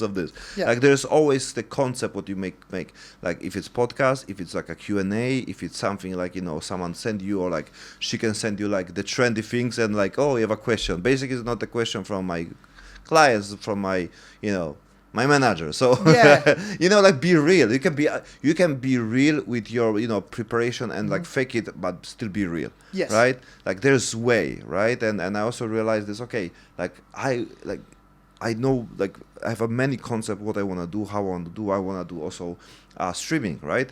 But then I realized like I cannot like be deep with someone, talk about the really like value things. At the same time, oh, there's John could talk to us. Yeah, thank you for $5, man. You know, like I cannot, you know, because you know, like for what, you know, my things are, you know, some people say serious and everything, but I love it. You know, this is real things. You know, I enjoy as fuck. You know, I can talk about this day and night. Yeah. And if someone like, you know, like I have many times with my ex and like. She said like, oh, you need to relax. You know, like we always talk about the work, about this one, and like. I can talk like all the night Yeah, about this one. but I Like I enjoy do, it, like I yeah. enjoy a lot, and like yeah, maybe it's not fun for you, but for me, I can go party and I can talk about this until 6 a.m. Yeah, yeah. And for me, it's super fun, Mm-hmm. and there's a lot of fun inside this, the story and everything, Of course, it's can go different direction and everything, but it's who we are, and it's like you found yourself and about in general, the sport, and it's on going the different ways, and I think you stick to this, like there's no, there's Yeah. no escaping from this. Like, fuck the sport, like Yeah. come back to bar, right? Mm. So you're just trying to like develop yourself in different ways. Like you start with come back to the bodybuilding right Yeah, now. yeah, it's just having a challenge, and then I think then obviously I have a knowledge in that. So a part of me, it's like going back to, because I always have people over the years like, you should step on stage again, and part of me like I wasn't bothered about it, but there's like people want to see me do it. So It's improved also your credibility in terms to clients. When yeah, like because you're getting older, right? You're also clients and everything. We get also different customers, which is also value more. The heart, the real things, and especially the quality. Yeah. You realize this also, right? The many people like. In terms of the money, the quality is always bigger than everything else. So even getting people who are really like know what they want, it's much easier also work for us. And not means easier, it means like we prepare like easier for us, like basically to, because this person know what they want. And I like to work also with the people who they want, so because you not convince them, and special people are like, I can say older, but it's not always like this. I can say like people who, let's say even people who are because we call this on the business like high price ticket, right? When you invest more money, but at the same time, what many people don't understand are why someone costs like this. Like I will spend much more time to prepare for the client like this who pay me more. I'll go to extra course. I'll do it more about myself. I will learn more things to be better for this person, because this person value me, so I need to pay back this person as well. Yes. So many people think like when I do also business before, like, oh, but you take this percentage. I say, how much I really take, like how much I pay people, how much I pay for the all the courses, how much for the programs, how much things around. I get maybe 5 to 10%. Yeah, But okay. people don't see this, right? People thinking like, oh, you charge this one, so you take the all money and you not improve yourself, right? Which is cost. Like you attend many courses, seminar, workshops, right? A lot of competition, Yeah. like obviously a lot of experience competing across different things, but I've done a lot of different courses online. We have mentors, hiring coaches, psychologists, counseling. So there's all different aspects there that I've invested into as well. And like, that's the big part of why you hire professional who has the experiences invested into it, because then they can shortcut to what you need, because they know. Yeah. That's the whole point of hiring professional. And it's just funny in the fitness industry as well, or especially nutrition, because everyone fucking eats. Yeah. It's not like when you do some other industry, like some people know nothing about that industry. Everyone fucking eats, so everyone has a viewpoint on food, health-wise, culture-wise. So it is a bit tricky to navigate around nutrition, because people believe in things because their mum told them this and that as a kid, which could be all just old wives' tales or whatever. Yeah. So it is trickier to navigate. So like I was talking about before, me navigating in that, it's like it doesn't matter, it's right, but it's in the right direction. Is you're already going to the journey, and then you see more step by step. And then I then just try to improve on the low hanging fruit that can get them moving closer to what I think is more scientifically right. Like a process. Yeah. In general. But habits change over time too, Yeah. so we can't just flip it on its head. Yeah. How many times people flip it on their head and do something, and then after fucking 4 weeks they go back to the same habits. Yeah. So, but it's hard to sell that. Like I even said that before. Yeah. What I was going to say before with the filming, I had an idea when you're saying how you struggle to sit there in front of a camera and talk about it. Some of the times of me getting better at that is that I had like a friend on a call on the other end. Great. And then concept. set it up almost like a podcast thing where they would ask me the question, and then I would respond to them as already recording, then you can cut and edit it. Yes. So that is an easier way to do that. So if that's a good tip to anyone trying to do content creation. that is a much easier way to do it. Yes. And then you can cut and edit and cut out the ums and ahs. Great concept, yeah. So that was a big help for me. Mm-hmm. The other thing is just record. And if you fumble the words, just stop, recollect, and say it again. You don't have to stop and start. Like, I went through this thing. I have to do it in one take. Again. One take. I take fucking 20,000 takes. So many people do it. Basically, like 5 words, and then you don't even see this. Yeah, I don't like to be too short. Yeah. I like it to try roll on a little bit more. You know, it comes across more authentic. But I'll let my media manager, let her cut it and edit that in that context that way too. Because on your case, it's also about the catchy things, right? The trendy things, right? So it's important, right? The point is like the way how you do it, it's still developing. You know, like there's no proper answer for this. Mm-hmm. I really was deep in the game on the social media, and I even made like a big accounts, you know, like 3 months, like 140,000 YouTube, Mm-hmm. you know, and they, you know, but they said it's, you know, the totally different numbers when they'll be monetized. When I done this and basically done them better than anybody else, I see the real numbers. So basically they sell, you know, the concept idea, but the reality was different, which they even didn't achieve. So they don't know how to say. They just sell the, you know, the concept it works because the courses earn more money from the courses It's a than whole from thing the results. Yeah. Yes. So if you have already a successful channel, not many people do it, the courses, you know what I mean? Because it's not about sharing anymore. It's the same thing with like the crypto people and this. Yeah, and like most of the money making money from the courses from the crypto than crypto, right? Yeah, I mean it's not always. I don't judge the whole things because it's something what I'm, you know, used to do, and I'm a really big fan of the, you know, knowledge, you know, coaching and everything. I think it's super value to have a mentor, super value to have someone who provide you. But you know, that's why the authenticity, like it's the main things, it's important. And it's like, you know, and having people on the podcast, I do it as a test, to be honest. Like if someone's on my podcast, I know they are legit, because you know it's very hard to, you know, like hiding something for 3 hours, you know, like, and I already met people and I know they're like, there's something behind the back. They're not earn money from the things what they talk. I know a lot of people in the fitness industry, never seen them on a podcast. Yeah. Because it's all like kind of pre-scripted written or someone else. Yeah. Especially with AI, it's not hard to write a script on a certain topic with information and regurgitate it out. The meal plan and everything, you know, like I just put there and you know, put the weight, this one, answer like a meal plan in 1 second, right? That's crazy, right? And the individual, you know, now it's like this. You can make it meal plan for like easy, you know, and like work and out. If anyone who's listening, do it. I encourage you to try do that on, you know, ChatGPT or whatever, because I bet you won't fucking follow it.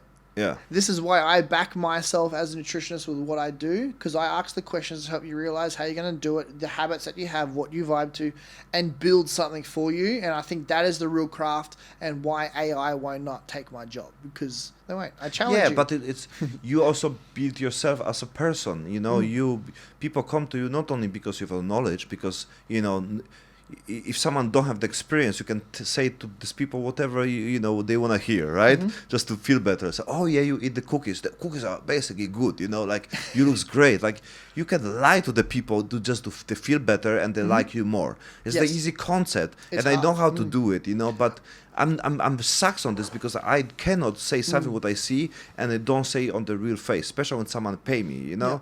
And if someone pay me, like, it's basically good because I can say what I want to say, you know? But sadly, there's a large component of online coaches that are like that these days. Because if the client is happy continually paying, then they're, you know. So they will kind of just, oh, it's okay. I know. There's a point. Like, there are so many times where one mistake here is fine, but now it's 3 weeks in a row. What the fuck? Like, I will sometimes be like, what are you doing now? What the fuck is going on? Do you care? Like, and it's not, again, it depends on the client. Sometimes if they're more of a supple person, I'm going to be softer and ask the questions. Sometimes I want a voice message like, what the fuck are you doing this week? Yeah. Because I know, I've at least learned that person. Sometimes I'm unsure and I have a stab in the dark because that person then goes, fuck, it's a slap in the face, I'm going to be better. Or it may scare them away. Probably bad for my business to possibly have that, but I much rather have a client that's going to be making progression than just keeping a client on board, paying money and kind of going, cool, there, you'll get better next week, and then doing it over and over and over. Like, it's a terrible business model in that context. Even though, yeah, but it's first of all, it's the space for everyone. Yeah. The second, it's your choice, decision, and sometimes you can try and do this one. Sometimes you need to. I was not always the best coach. Sometimes I'm I struggle with my own money, so I need to like break up my my moral rules and everything, which I'm not proud. But the time I was struggle, so and many people are on the position when they need to make some choice because they have a family and everything. So I understand why they choose promote something. We talk about affiliate, would they not agree, because we don't know what they have on for their sure, life, why people would do that. Yeah. Yes. It's always tricky. The reason I was going to say with that, because I was saying a terrible business model, I always joke around my business model when someone hires me for nutrition or coaching. My goal, because I do a minimum of 10 weeks, I hope by the end of the 10 weeks, and I have the goal that you don't need me at the end, that you are self-sufficient to manage that. It's a terrible business model. Yeah. And if you aren't picking that up, I was like, hey, what can I do to teach you more? How can I get you to ask me more questions so I can teach you what you don't understand? And that's just how it is. I feel that I'd much rather earn less money but feel like I'm giving in a positive way that people need. As you said before, I'm not going to give you 3 ways of doing this because it's multifaceted and there's different ways to break it down. And it is, if you still be developing and like digging and everything, there is, the point is like about everything, even the social media and everything. Especially now, like, the views, it's not mean clients. The likes, it not means trust. The comment, it's not means, like opinion of the people, which is true and everything, right? Like the best things, it's always contact with directly. Yes. Like if you have a people who like your post, who comment and everything, there's so much big value of this one. Yeah. If you spend with this person who like you and the comment, and then you say, hey, I see you like on my post, I want to offer you like a, maybe we can have a call, maybe I can help you with something for free, right? And being this person, who like value this, every individual likes, because we trying to compare each other, ourselves to someone of a big page and everything. Like my basically following is from the previous project, and when I post every day and I don't grow nothing, and later I use the bot, but bot was very, that time the bot were working better because it really get me people from my market, and it's I follow them and everything is still 90% agency will use the bot, like I know many, I have a before my bot agency, so I know how it works. So we trying to compare each other. Yes, it's the fucking social proof, but it's so much bullshit, because then you realize end of the game, it's like a play game. If you want to, buy fake followers, but it's also, like what kind of people but you need to educate, like, and that builds I trust. don't care about your followers. I see who you are, right? And how you react and everything, the conversation. That's what I need to know. And it's still, and you are to BJJ. So like it's already a good person. Yeah. But it's already a big thing, For me, it's like at least, something, like, so it's my criteria, right? But I know people, and I see it's because now we can fake everything. You can make fake followers, fake likes, fake comments, who looks like real. I mean, can be real, because now you can, if you comment 100 people, right, post, and they 100 people, other people comment you, and they need to make the comment relevant to your post, and so it will be real people. So we never know, right? And it's what company do. And like everyone do, you can buy, Agoda review, right? Google review and everything. You can buy everything, right? Yeah.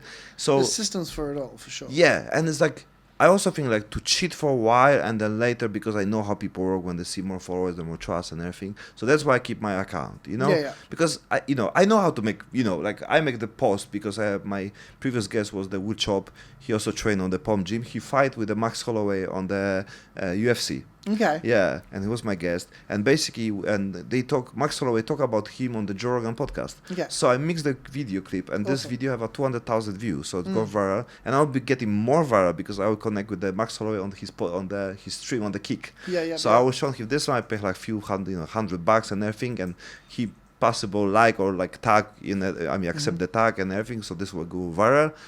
So I know how to do it. The point is like I get nothing from this.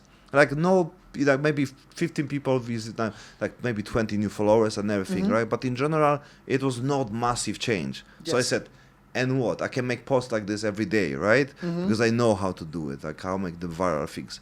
But it's been nothing for my business, right? Yes. Nothing for my community. People who like is the people who I mostly personally know.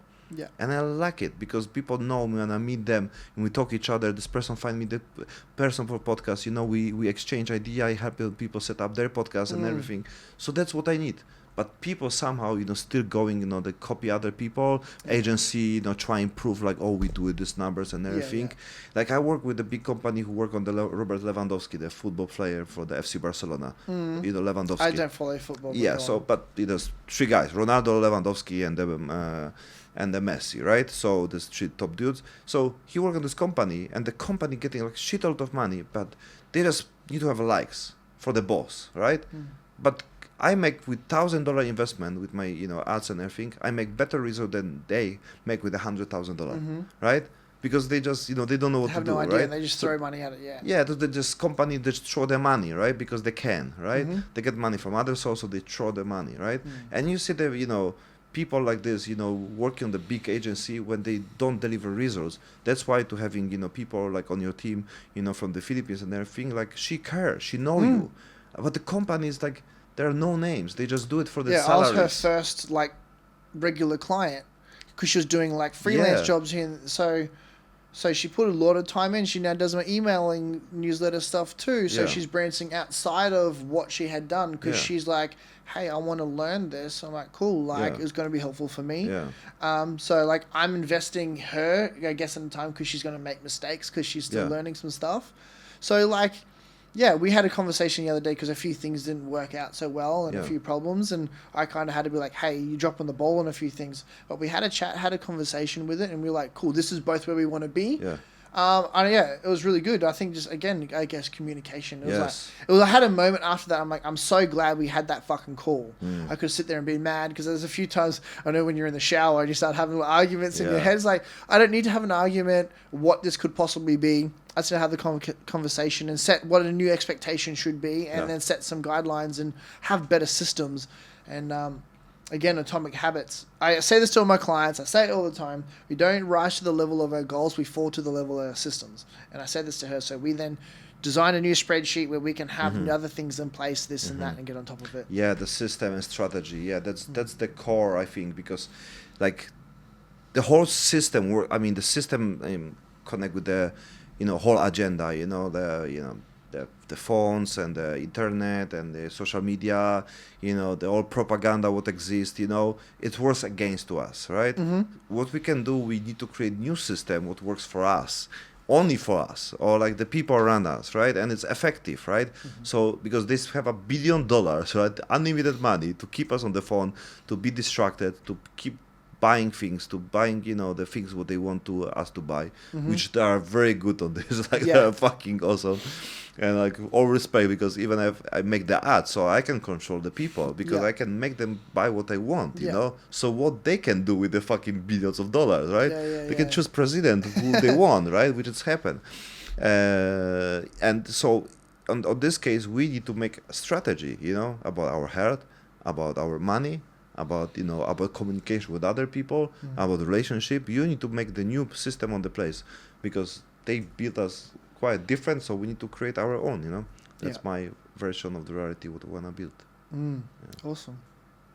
So what's your you have the three things, right? And you need to make the video, so you can do right now. Talk to me, and they say 3 most important things what the people can do to start changing their diet and their lifestyle and being more in the shape right now. So you want me to say it again, or or you want 3 new ones? Yeah, because what was the things what you must prepare on your. So what I think, if you want to change your health, nutrition aligned, but I think health in generally is daily movement. So whatever it intends to be, daily movement, walking, training, jiu-jitsu, whatever it is, that is your physical side. Then nutrition, which is, you know, plants and protein. Aim for plants and protein. because protein isn't just for muscle tissue. It is our skin, nails, our hair, our brain tissue. Like, we need protein, and a lot of people don't realize that. And then the last one is give back, because that is also helps heal us spiritually. And I think those three components are the catalyst for many other better decisions that roll on to better health, well-being, physically, mentally, spiritually. Do you think there's something what people should avoid, like really avoid? Or, like, I know there's always like dosage, right, about, amount of things what we take, right? But something would you avoid?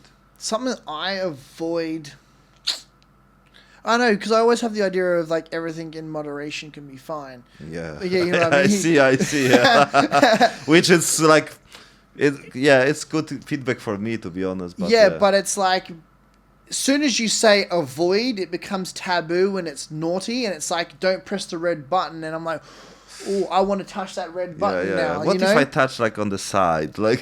So like, I think if you don't put that avoid thing on it, it doesn't become naughty, and then it's not taboo. So I don't even think about touching it because it doesn't have that label. Yeah. That's just how I view things. Like, I guess like, it's like when you go through high school and then you start drinking alcohol, and then someone's like, no, you shouldn't drink alcohol, it's bad. And then you see them later on, they drink a little bit, they're the fucking mess. They're, being a complete dick because they can't handle it. So it's like, I think that's a part of it, is not labeling things necessarily as bad. It's like, we just know what is better for us, and then accumulate why there's more value in this and why I continue to do that. And then we don't need to pay the attention to the negativity. It's like the label of the cigarettes when they put all these doesn't do anything. Yeah. They tax it No, higher. they said even they increase the sales because people think like more dangerous. So people want to be like rebellion. It's like, oh, I will smoke cigarette, right? I feel shit. I want this. I'm smoking this because it feels better. People are addicts because they're trying to have something for a solution for a problem, right? So whether it's nicotine, they feel stressed, they smoke. It's a solution to them feeling, yes, it can roll on to then more guilt and stuff, but it's a continuous cycle because it's a solution to the problem. It's not the best solution, but it is still one, and that's why people end up in these loops. It's something that I've learned about myself, with, drinking and stuff like that, because there was a point where my alcohol was really bad. I was a period of time where I was taking MDMA every weekend for like 9 months. My marriage was falling apart. Father was, dying of cancer, and I lost a friend, and like, it's a solution. So then I think in that if you can then release judgment of yourself or finding a solution that wasn't the best, because there was negative consequences of that solution, you can then go, cool, I can now just try to find what is better, has more positives. And like, that's just something I've taken from myself in life. It's like, cool, it's a solution. You tried to help yourself numb that pain and feel better. It wasn't the right one, but your intent was good. Let's now find a solution that's better, that has more positives in your life. And I think that itself can just help you just feel a lot more free with yourself, and then that adds to your self-confidence. Theo once said about like the addiction, it's like a controlled harmful, because when you take whatever, cocaine, whatever, like, you are in the control. Like, that's why many people who take, let's say, MDMA, ecstasy, and let's say cocaine or like amphetamine, they taking this because they can control dosage, they can control this quiet of state because they are not go to crazy, the paranoid. But things like, psychedelics, like mushroom, LSD, right? And, ayahuasca, let's say, you don't know where we'll go, right? You go some, wild trip, right? And it's a unknown. That's what they don't want, So it is basically quite helpful. That makes a lot of sense. Yeah. So this one, you harm yourself, but you are in the control. Because in life, you hit on the stress, you hit on the situation, and you are not on the control. So you it's quite destroy you, the situation. So now you want to go deeper with this, to the rabbit hole, to the devil and everything. But at least you are quiet, riding on the fucking, that's why, I drive like crazy, right? Like, so it's, for me, it's like a quiet releasing, endorphin, also dopamine, also quiet like rebellion, and it's also beyond the GTA in real life, right? today I have I was asshole today. Yeah, I need to sort the driver truck or so. But it was his fault. I don't know what's the rules because it's crazy in Thailand. But yeah, but I'm still like it's give me the feeling like don't need to play the game. I don't need to watch the movies because for me it's like a Gran Turismo and everything. Of course I try and be safe, like and everything, but it's allowed me to to find my own version of the extreme things because people need the like quiet like the feelings, right? I think even that control element where you're kind of controlling it is a part of the vice because things outside of your control is affecting you negatively. Then I can't control that, so I'm going to find something that I can control, whether it is the dosage or driving, whatever. Yeah. Like when my mum was ill and dying of cancer, I gravitated to bodybuilding. It was my vice. Yeah. And I then went and won my first international title. It was something that I could gravitate to. But then the second time when my dad wasn't well, I was a different part of my life, retired from bodybuilding, and my control was MDMA, partying and stuff like that. Yeah. And so like this is what I just tried to like tell people. It's like it's your choice of how you want to deal with it. There's no exact answer because we could go down the rabbit hole. Maybe a little bit of MDMA is an okay solution that doesn't have the negative side effects in whatever realm and how frequent. Or it could be training and stuff. Right? There is no exact answer, but if you try at least to not give up, if you try to have some kind of control that because it's difficult to try alcohol that. Sometimes it's not need to be the the solution. I mean, giving alcohol not need to be the solution. Because if you just, for example, do more workout, do more conversation with someone, like do something other, the alcohol it can be. I don't say like can be neutral, can be some part you think is the alcohol, but basically you just kill the time, you not kill the emotion, so you just don't do anything all the time. Yes, so you can still, for example, drinking, but at the same time you can do something other. It's not when you stop drinking, because many people like complain this is the reason, but no, your emotions are the reason, right? Yes. And this one is just one thing what you do, but many people who like even stop doing things, people say like you are alcoholic on the whole life. I don't agree with this one, but because you have some emotion and everything, but you put some attention on this, especially when you repeat things, you'll be always alcoholic. I think it's not the good way to repeat yourself. Right? I think so too. Like if you yes, there is with addiction, and it is also a part there. But if you label yourself that way. Sometimes just labeling yourself that context is a self-limiting belief. Yeah. I know addiction's a lot harder than that, so I can't just say that, and I'm not going to be ignorant. But you can even talk about the whole thing of alcohol. Apparently, there are some sides of people when they drink alcohol, it affects them differently to others. Like we know, like it's common, especially here in Asia. Sometimes they go really red, so they get flushed. So those people probably are not going to become addicts because they have like more negative side effects than that. There are some people when they drink alcohol, they get more of an up, and they get more energized and can't sleep. When some people have a few drinks and then they go to sleep. So again, it's the drug affecting different people. We can't just encompass that directly.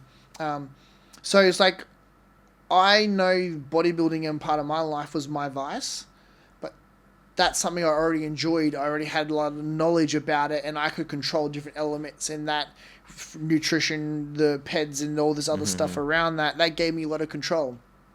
That is not going to be the same vice for someone who hardly knows anything about it, because them controlling is so small. So it's like, as much as me and you would like just go to the gym, that may not have as much of a positive impact on them because there's other elements of control not as strong for them, or just the knowledge.